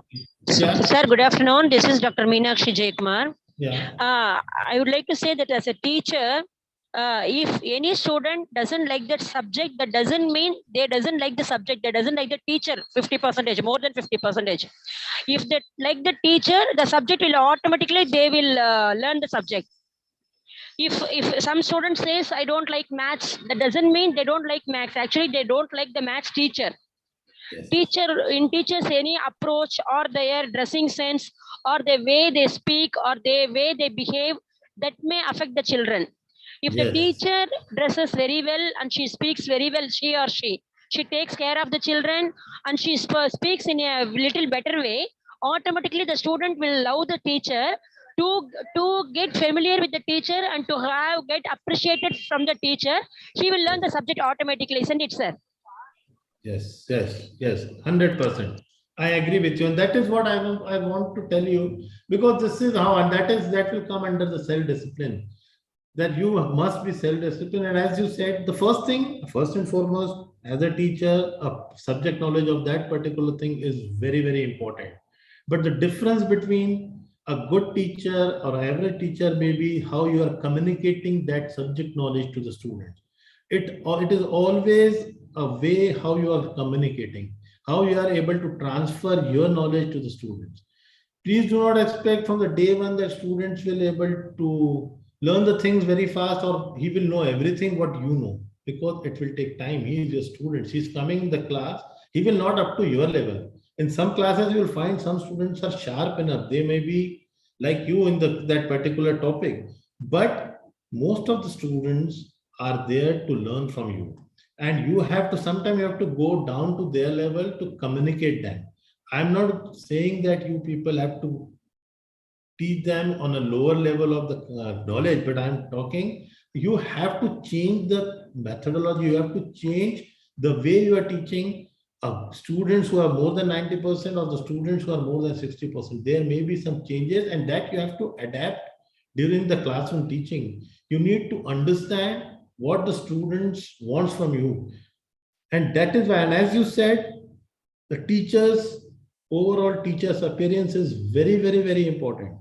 And the people who didn't like that particular subject may started liking that subject. The reason behind that is how you are teaching that subject. Doesn't mean that they don't like that subject, that, as you said, they are not liking that teacher. Sometimes the people will come in the classroom, this is a theoretical paper and I would not do, I will just read the notes at the time of examination and I will get the passing marks. But now it's our responsibility that a student should come to our class and that subject should be taught in such a manner that it will be very interesting. You have to come with some case studies. You have to come with some live example. If you go to the market, for example, if you are going to any marketplace, you must have observed the people are selling. For example, if you are teaching marketing to the students or you are teaching the sales to the students, examples for the market which you have observed can be a very related, you can relate those examples with the teaching. This is how the student will, because again, a definition from the authors, everyone can teach, everyone will get those definitions, author's definition on net in the books also. How interestingly you are trying to tell, you are telling the students about what are the essence of that particular definition, what the author wants to tell, or what author has written in that particular definition. This is very important. For example, one fine day I went into one class of a management and I was not prepared, for example, or the 3 teachers were absent in that class. So this is the best example, how you put people, and the next day was a Saturday and a Sunday. So you have to engage students and you have to make sure that the students will come back on Monday. Because if on Thursday and Friday, there will be no classes for 2 days because some of the faculties were engaged in some other work and they went out of the station. So as a faculty, what I have decided in a brand positioning paper, what I have told the students, this is just, I'm giving a very small example. I called the students, there was around 45 students in that class. I told them, tomorrow I want to give you the holiday and I want you people to go to a city mall. You go to the city mall or you go to any distributor or you go to any place in the marketplace where see how the brand has been positioned. For example, apparels. If someone will go to the showroom and you see there are 4 brands are there, how this positioning has been done, what are the overall appearance in the mall, and what is the perception of the people who are roaming in the mall and how they are, what is their buying habits. Students were very happy to go to the malls. Students were very happy to go to the marketplace. But with that, I said you have to decide which group you will follow, in which group you will go. They formed some groups on their own. And on Monday, the whole day was the presentation day for the students. And believe me, after the 2 days, because that was a learning with fun, because when they told their parents, we have to go to the mall and we have to do this project there. Even the parents are very happy that chalo kabhi mall jaake they are doing something good.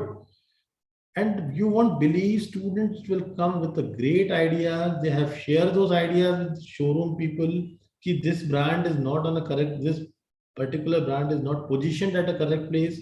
You should position this particular t-shirt brand at this place, and that how they learn that particular subject, that why, how branding is important, how positioning of product is important.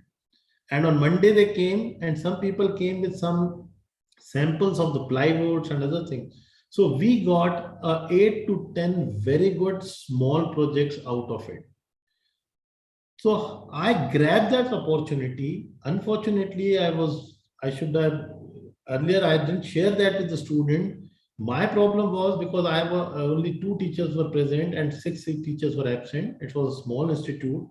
So we cannot teach, 2 people cannot teach 2 days continuously, and the students will not attend the classes. So we have to come with some innovative method, and we came with that innovative thing. We just tell them that tomorrow is not chutti, but tomorrow you have to go to mall, and your attendance will be monitored based on your work. So student went to the mall, student went to the marketplaces, they got attendance also, they got a project also, and they come with some learning. So this is how sometime based on the situation, you have to adapt the situation, and you have to change your plans, and you have to be innovative. This is again a very small example. If some of you may have done this thing, you can share this particular example, these type of examples. Or if you would like to share with your colleagues here also, you can share, because this is the things where we can learn from each other. And when something like this happened in our class, I'm not saying everyone would tell them, send them to the malls every time. You can think all these things. You can think of, come with some ideas. If you have to engage the class, or you have to, even in the classroom, you can have some quiz. In a classroom, you can have some group discussion any day. So this is how you need to change every time, and you need to be you have to innovative, you have to imagine new things. If anyone wants to share any ideas which they have done in their classroom, that would be great, or we will move forward. Dr. Apurva, you can see if someone wants to add. So there are a lot of comments which are already put up in the chat box regarding few things. So if they can share here also instead of having in the chat box. Yes, Meenakshi ma'am, if you want to unmute yourself, you're free to do so. You can actually put up your points. Sujata ma'am, you as well. Yes, ma'am. Yes, sir. Namaste, sir. Sir, actually, all the good habits, teachers are called the half parents, no, sir. So all the good habits starts only from school, because on the home, they are just relaxing and playing and sleeping. Otherwise, they are not doing any good things at home. All the good habits we have to teach them. In that case, if we say first 5 days good morning to them, automatically on 6th day, they will start wish us. They will start telling us good morning, madam, whenever we enter. And small things like whatever we do, if we write the way, they will be observing us, how we sign, how we write, each and everything they will be. In fact, all the mannerisms I got only from my teachers. More than my parents, my genes are moderated, I can say. Because even my sari, dressing sense, my hairstyle, everything I took from my teachers. So teachers play a very vital role in changing the personality of the student. Right. The students completely, they believe us, they love us, they respect us. More than their parents, they respect us only. So in such case, we must be very careful when because it is our responsibility. The children are the future. We must make them a fine ladies and gentlemen. In such case, the world to live a better place to live in. So that our responsibility is much more. We should learn many languages, so that the students will also learn many languages. We must encourage them to learn many languages. Not only stick with English or the mother tongue. Mother tongue is must. Other than mother tongue, how much ever languages we know, that if we know, we talk, the students will get inspired from us, and they will also start learning, isn't it, sir? Great.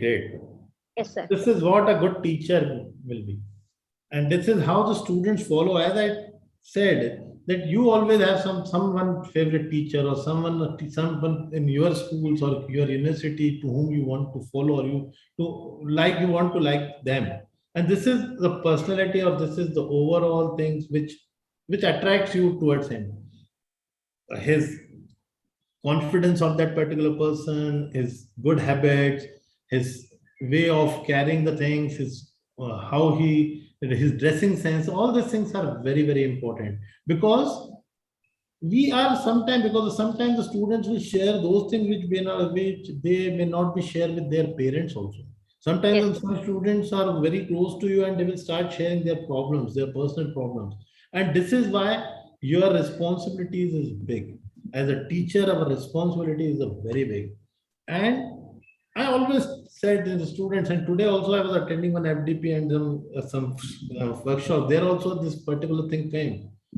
You need to understand that as a teacher, you have to be friendly with the students, but you are never be their friends.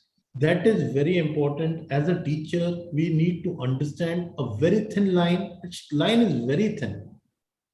We should not cross that thin line, and the student should not think that you are their friends. You will always be the friendly with them, because they will share their problems with you. But once they became your friend and they will start putting their hands on your shoulder, then the respect will gone. So this is very, very important. You people, as a teacher, we need to realize our limitations. We need to realize our boundaries. We need to know. Students may cross their boundaries, but as a faculty, as a teacher, we should never cross our boundaries. This is how a self-discipline will come. This is self-discipline is important, because once this boundary will cross, students will stop respecting you. And once they will stop respecting you, everything is gone. Because to have a good image among the students will take a whole semester also sometime. But to ruin that image, it will only take one class. So this is why I'm telling you have to be disciplined, and you need to know your boundaries, what is important for you.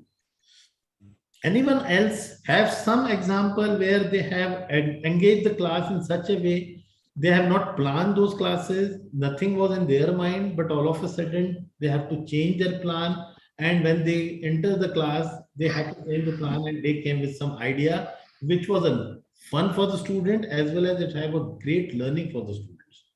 Can anyone add something from their end?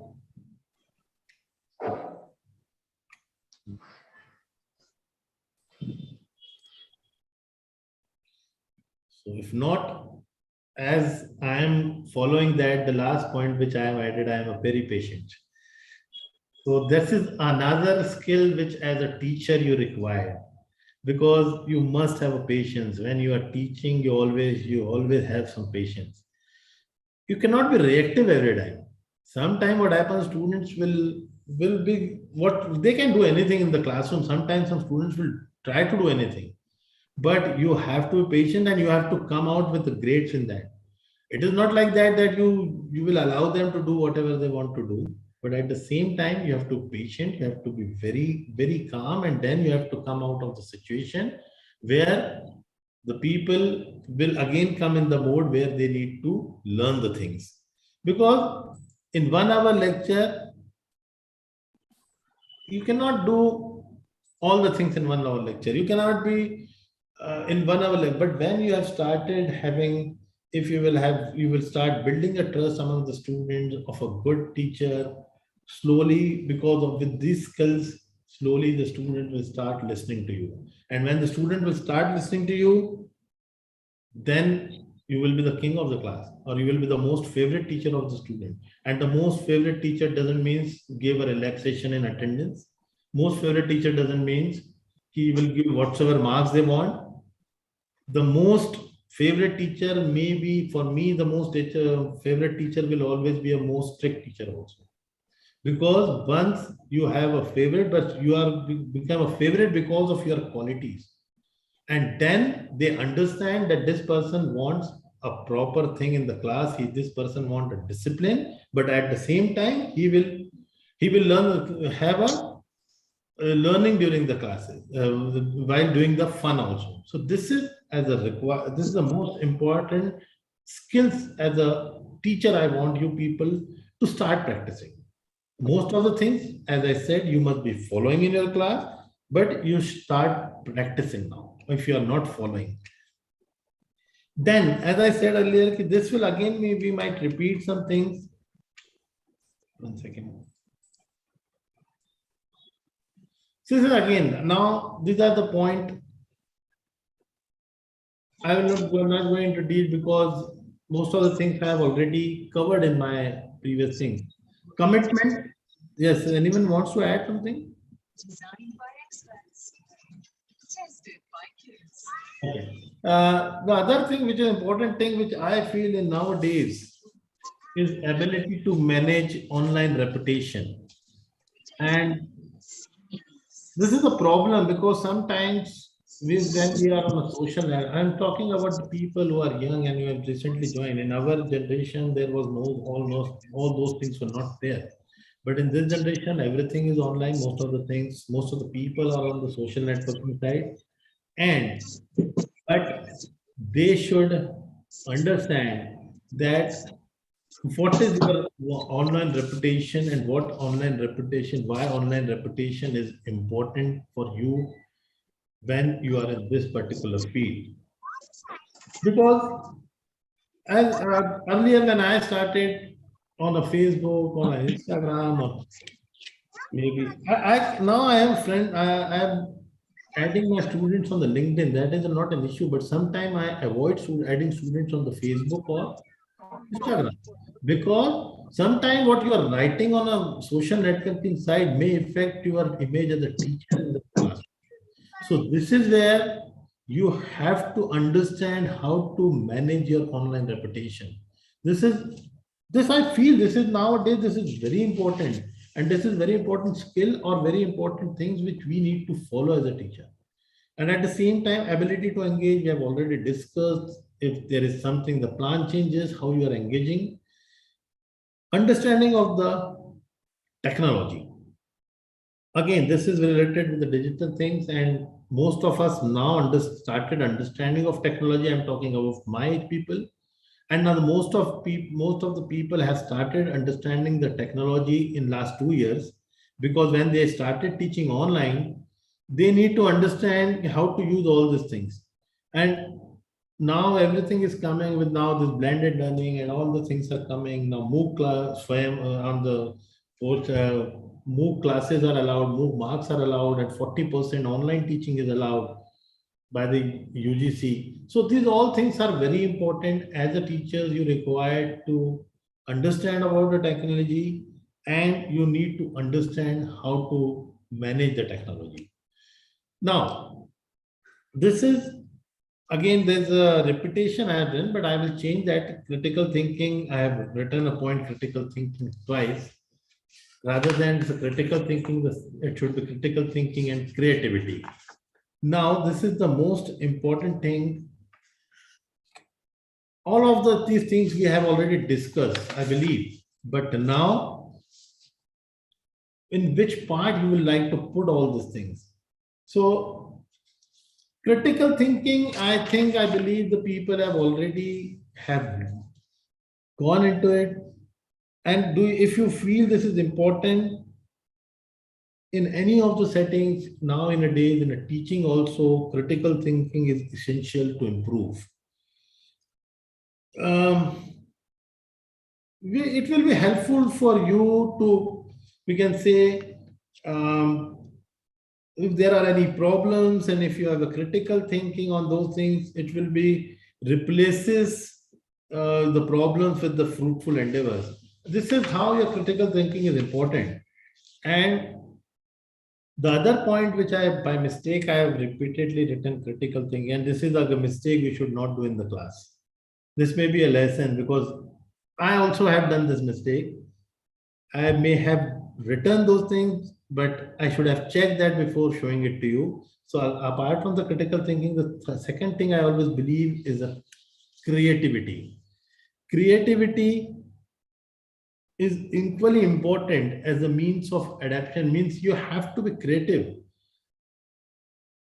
You need to see the student empowers you to see the concept in a different light, and student will understand what you want to communicate. Again, as I told, in this digital era, and when most of the students are coming with the knowledge, Sometimes sometimes the knowledge, everything they are getting from the websites are not correct, maybe in some cases, and they always will start come and debating with you or discussing with you. No, I am right. I have seen that on a net, but sometimes they are coming with the wrong information, and you need to communicate to them what are the correct thing and creativity, and from the creativity, slowly it is a sort of a creative will take you towards the innovation.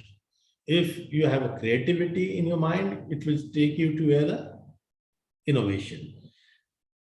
And in any field, innovation is a key to the adaptability and overall success for you.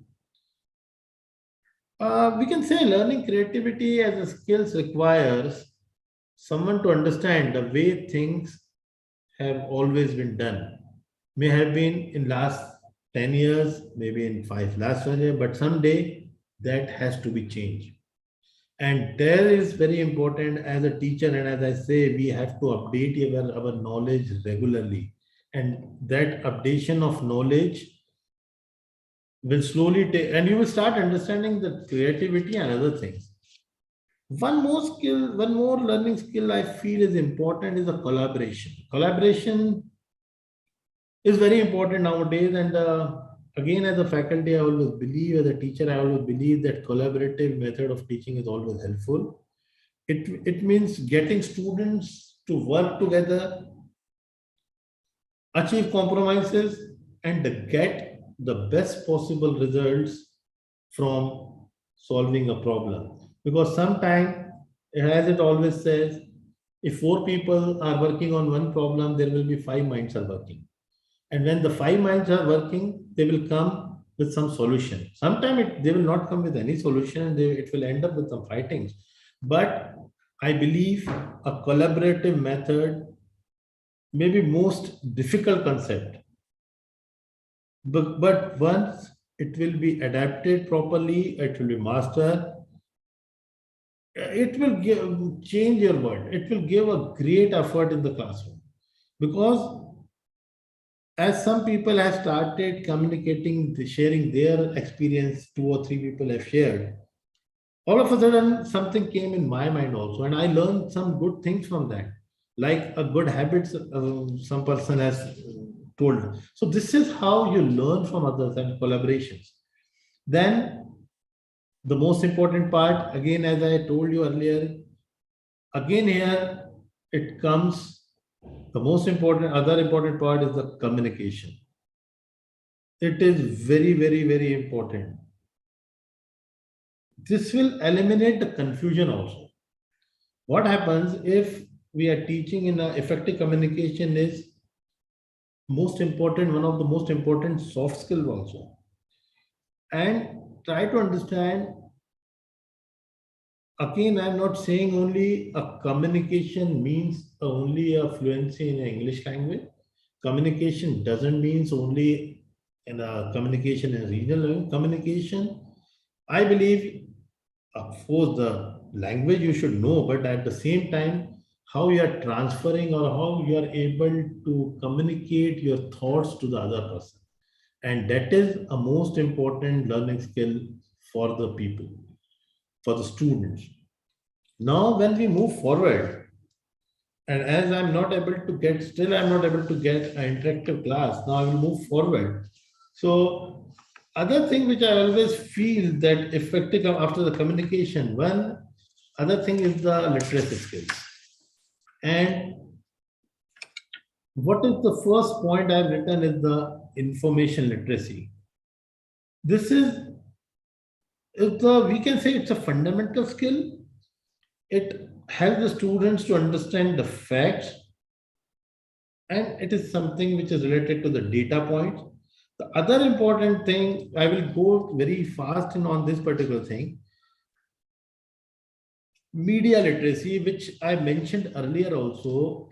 Nowadays, there are a number of things has been published. There are a number of things are available online.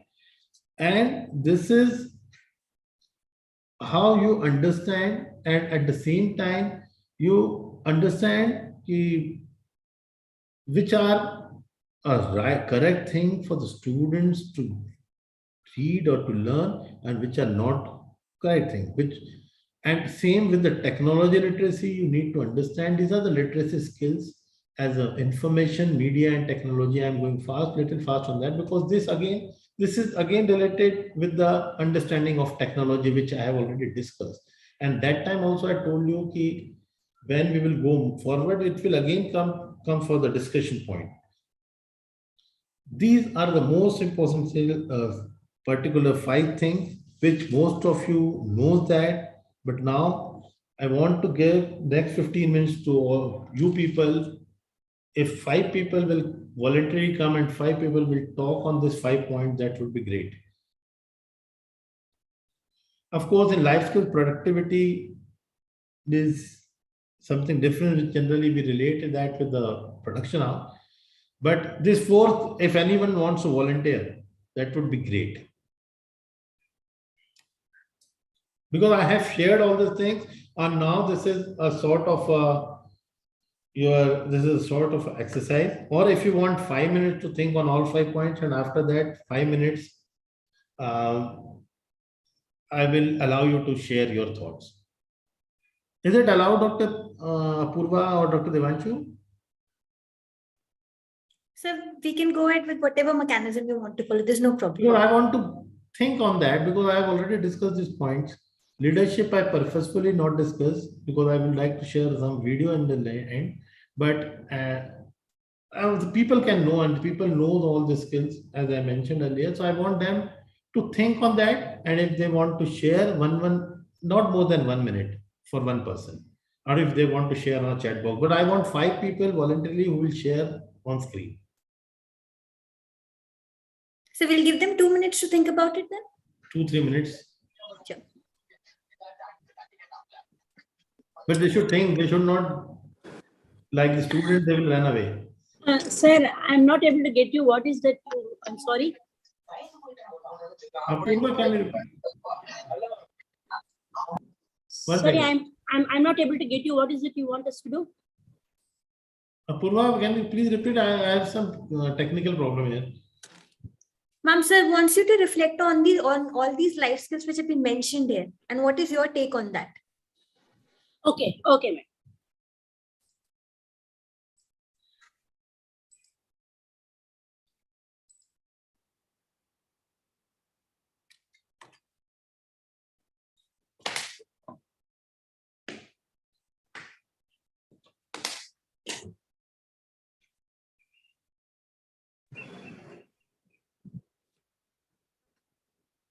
Namaste, sir.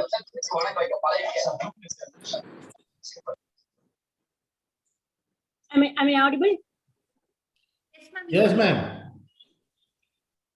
Sir, actually, we can teach the children about the leadership quality. While taking the leadership quality class, we must be an example for them. Otherwise, we can take one tea bag examples also. When the tea bag, the concept is very different for a tea bag. When you used to use the tea bag, it tells us so many leadership qualities. Like sometimes one tea bag is not enough to get a good taste. We must take someone else also to give good flavor or a good teamwork. And second, the tea bag lesson is like we must add sugar and milk also to have a better flavor. In such case, we can teach the students to take other friends also to enrich the capacity of the team. And the third lesson, tea bag teaches us it should be porous. Then only the flavor will come out. And the tea bag lesson, next the leadership quality, tea bag teaches us it will be work in a hot water. So we must be expecting challenging situations to bring out our best. So these things we can teach our students. And then we must always remember the tea bag is having one hanger, one thread behind his back. So we will be controlled by someone else, like teacher or the principal or the family or the situation even. So many things we can teach them through the tea bag. And finally, as soon as our effect is over, we will be thrown out. The tea bag cannot be, we cannot be keep the tea bag always with us forever. So these things we can teach the students.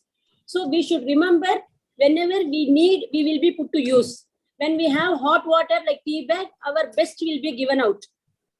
Right. We must have others to work along with us. Sometimes equal tea bag is necessary. One principal or one class leader should work along with the another class leader. One team leader along with the team leader. Sometimes other capacity like sugar or milk will be needed to get a good flavor. So, so many things through tea bag we can teach the students. And as far as initiative is concerned, we must take initiative for anything. As I told you earlier, we must start telling good morning. Sorry to interrupt you. Actually, I want 1 point from one person. So you have already yes, sir. Yes. Thank you. Thank you. If no one will speak, then we will allow you to speak. You are unmuted, Dr. Swati. You are unmuted, sir. Is it okay if I can say some points on flexibility? Yes, great. So, sir, as a teacher and as an organization or as an institute, we always follow certain principles, certain norms, and we also with the experience and with the, you can say, our years, we also develop a certain kind of a personality. But when we interact with the students, it is necessary for us to be little flexible. It is necessary for us to listen to them. It is necessary for us to understand the way through which they want to learn something, the way they want to express themselves, and the way they understand the life and other things to which they are exposed. So this particular you can say quality of you can say having a flexible nature, that is very, very essential for a teacher. It is not that we are always working on our principles or following, or you can say working on the principles of our institute, but it is necessary for us to little flexible in understanding what the students want to say, what is their own personality, the way they want to do things. So it is very essential for a teacher. Great. Anyone else want some other volunteers?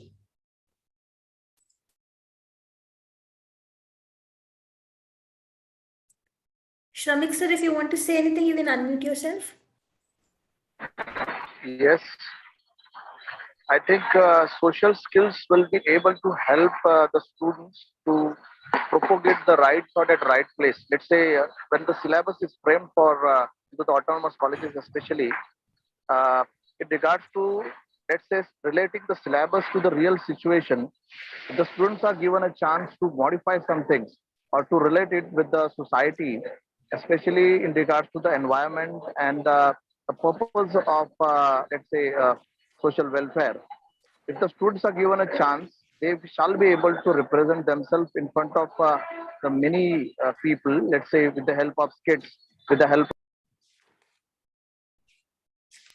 of that, they can be able to interconnect it to the people, and they can be able to give a message, a worthy message, so that the change may happen. So they will apply the thoughts of syllabus into the reality. Right, great. I think now only two points: life skills, which initiative and productivity. Productivity, as I said, productivity, you can relate it with the productivity at the production units, or as a student, as a teacher.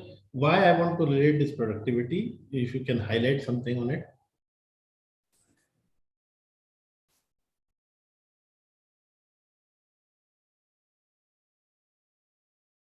Anybody else would like to speak? You can please unmute yourself and speak on the above mentioned topics.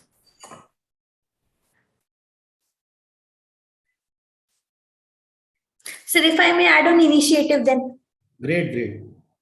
So basically, I think in order to develop the initiative skills, we'll have to develop a sense of ownership in the student as well. For example, by creating a sense of collaborative teaching. For example, if I have one topic to teach and I ask one of the students to prepare a part of it and take a part in the elaborative teaching in the classroom, that can be an initiative to come up with the life skills and also can develop the leadership skills and productivity altogether. Great. And it will also in this maintaining efficiency in this particular distraction age of the distractions, because students are coming in the age. So in this type of things, you have to be very means this skills is very important for you, because you have to maintain efficiency of the students at the same time. And as you said, initiatives are very important, and this is most important thing why I want leadership. I always believe once become a teacher, you are not only a teacher. Nowadays, there are n number of things we used to call. You can call mentor, teacher, leader. All the things are come to one particular point, is that how the people follow you. For me, if people are following you, it means you are able to transform the things which you want to tell them or you want to communicate them, was transferred properly. Until and unless it will be transferred properly, no one will follow. And leadership, this is a very important thing. And one more small test, because there's one video I would like to share with the people after this. So if I will stop sharing the screen, and if you could play that video, it will be a 3 minutes video. I will request everyone to look that video, and what is the lesson will come out of the video I want to share with that. And I hope before that, I think you have the video. Yes, sir. I'll just share it. So I will stop sharing. I'll stop. I'll end the share screening. Yeah. Then I'll be. You end the session, no problem. Yes, sir.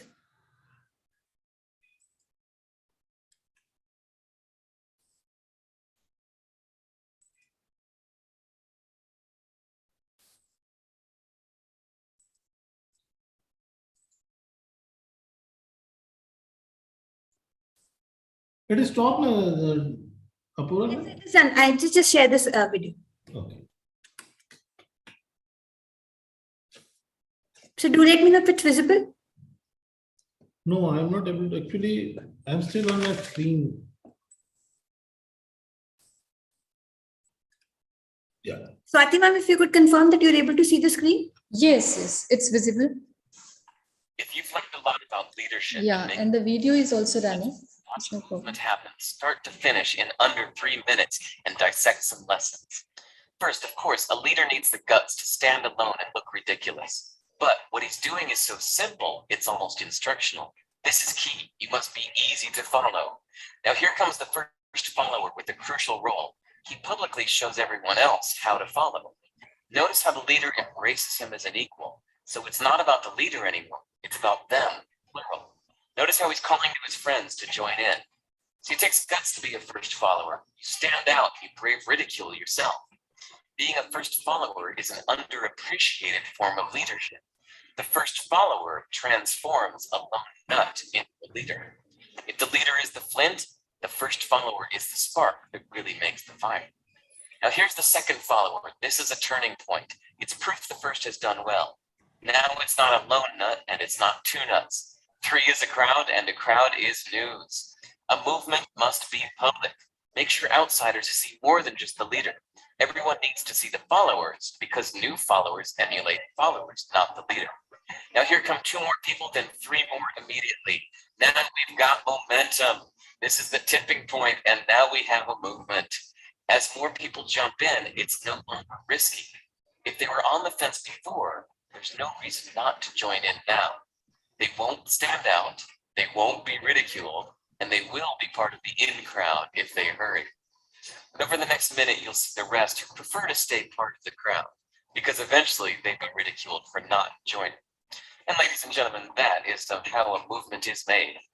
So let's recap what we've learned. If you are a version of the shirtless dancing guy, all alone, remember the importance of nurturing your first few followers as equals, making everything clearly about the movement, not you. Be public, be easy to follow. But the biggest lesson here, did you catch it?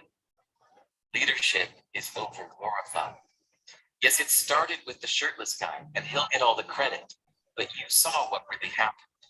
It was the first follower that transformed a lone nut into a leader. There's no movement without the first follower. See, we're told that we all need to be leaders, but that would be really ineffective. The best way to make a movement, if you really care, is to courageously follow and show others how to follow. When you find a lone nut doing something great, have the guts to be the first person to stand up and join in.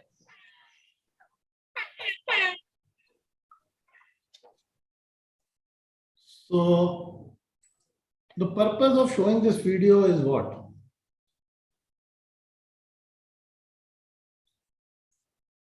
Now this is again, this will be the last thing, and after that there will be nothing we will going to discuss. 5 minutes more, than after that you can enjoy your weekend and as well as your tomorrow Sunday. So what is important in this particular video? It's only 3 minutes video, and as I said, only 3 minutes video, you just have to listen to things. And what was the highlight of this video?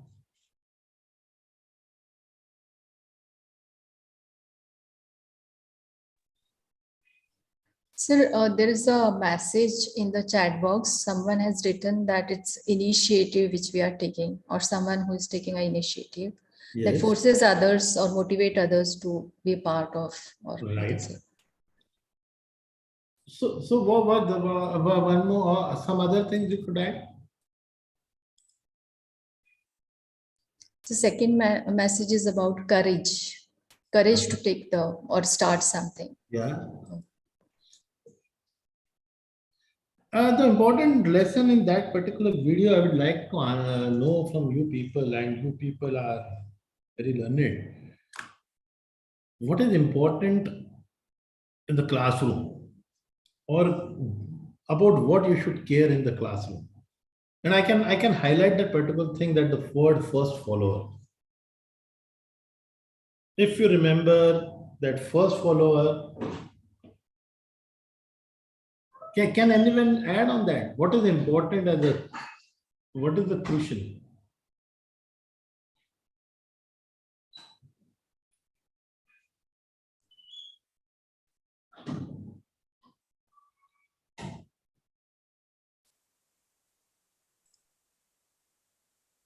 No one understand my question? This is very important, as we have mentioned in that video, that the first follower, if you have seen that video properly, there was one person who started dancing. That person in the later stage was considered as a leader by the people. But technically, or we can say, who was the person who has taken initiative? If someone has written that initiative or courage word, that should be for the first follower, because first step to building and keeping that trust is important, because that first follower will get the other people. And then once that first, if you were able to have a first follower, you would able to lead an effective team. You will effectively lead your team. Again and again, I'm going to tell you, when as a leader or any other thing, why I have shown that video. The first follower will transform an average or a teacher into a good leader or a good teacher or a good mentor. To getting that first follower is very important.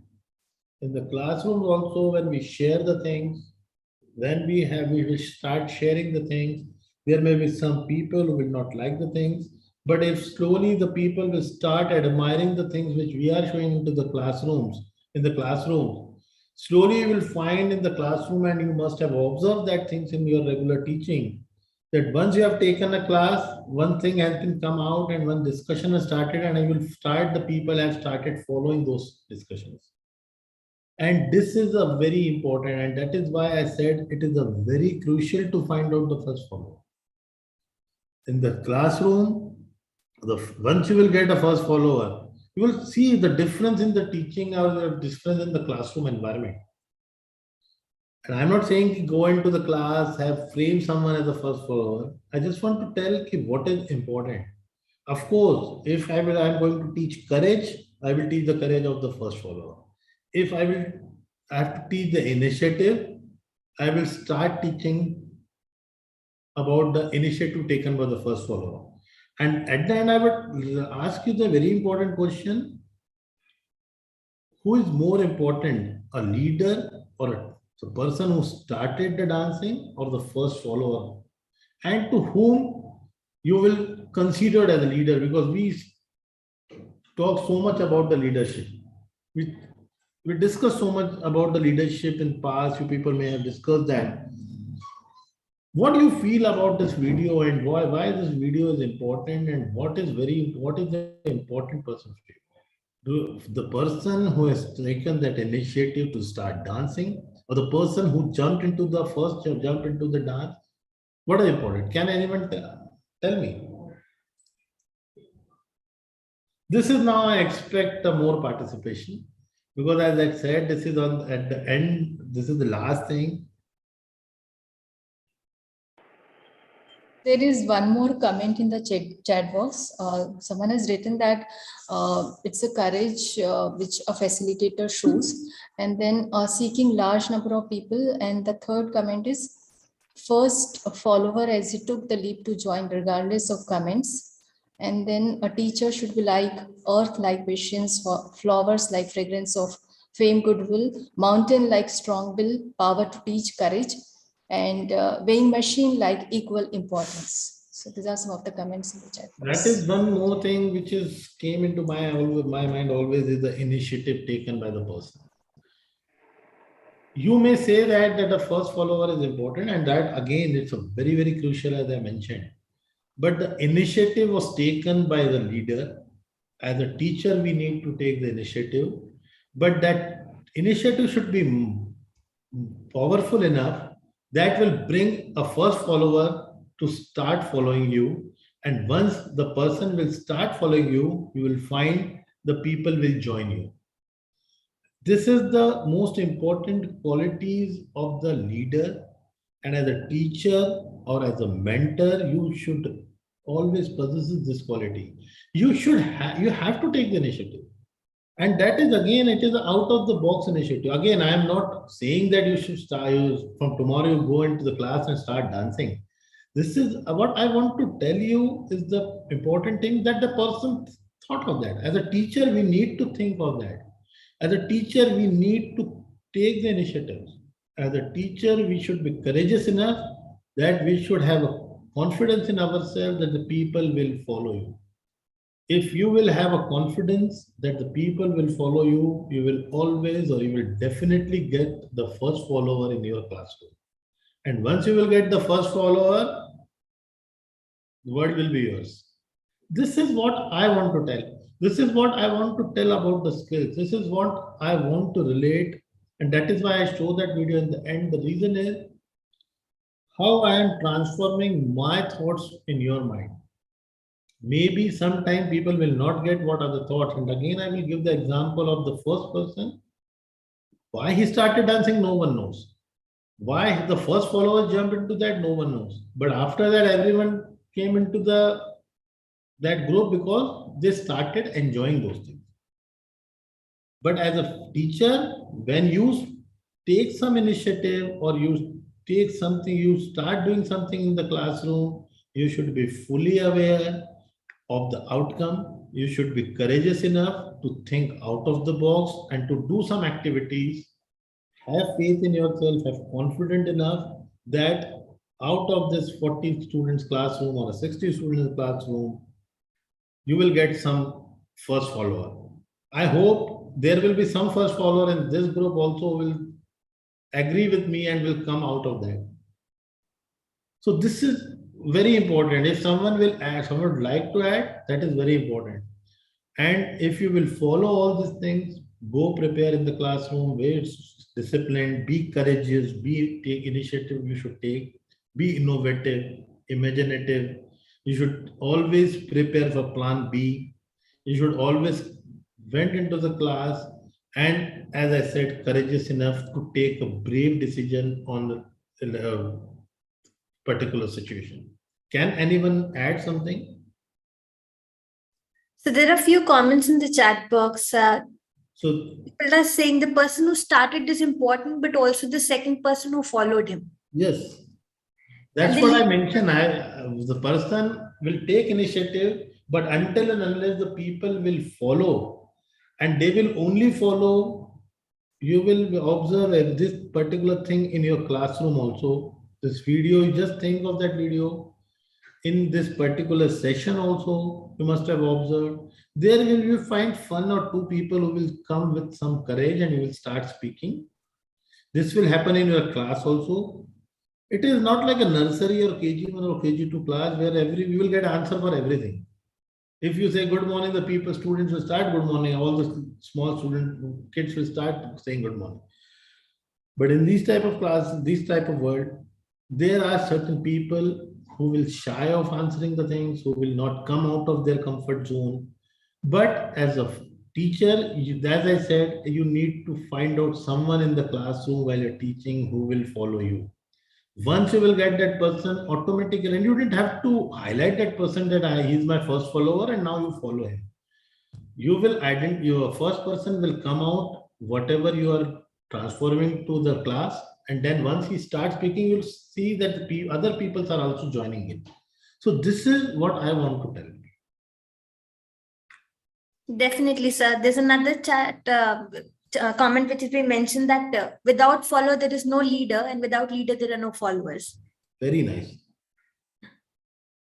So I think initiative more than that, a teacher always has to be a learner first. And that is how they're always a follower. That is how they become a teacher. Yes. Anybody else would like to say anything? You have to be lifelong learner. Teachers should always learn. And as I said, and since beginning, I'm repeating, I have not taught anything new. Most of you people may know more than me in these particular skills. If you could have shared those skills earlier, that would have been great. Because even I will learn from you. There may be certain things which I will learn from you. There will be some small things which you may have learned from today's interaction. I will not call interaction a one-way communication most of the time, but sometimes people have added that. And always keep in mind, as most of you are now, you understand, without the follower, there is no leader. And without a good student, there is no good teacher. You have to make the students into a good student. This is your first responsibility and the last responsibility. So I guess I will end all these things here. I hope people may have liked it or not liked it. That is, I hope, as some people may be my first follower, and people will follow. My humble request would be, doesn't matter you like the interaction or not, you like the way I was teaching or not. The important thing is that if you will able to adapt most of the things in your teaching skills, it will give you a great results in coming days. All the best and best wishes. Thank you so much, sir, for actually making us realize that what are the things a teacher is supposed to do. We are so focused on what we want to impart to the student and what knowledge we want to actually imbibe in the student that we forget that what are certain rules and code of conduct which a teacher should also follow. So thank you for enlightening us on that. It's been an absolute pleasure to have you amongst us, sir. And we've learned a lot today. And I speak on the behalf of everybody who's attended the session. Before ending the session, I request everybody to kindly switch on their camera so that we can have a group photograph.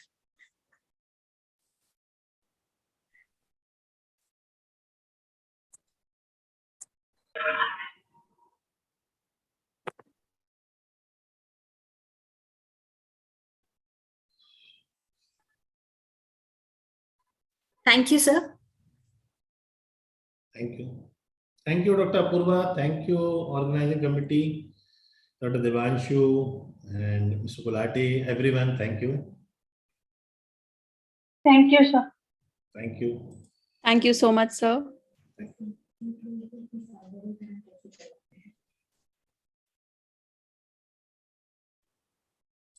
Thank you, sir. Thank you so much. Thank you. Thank you. Thank you.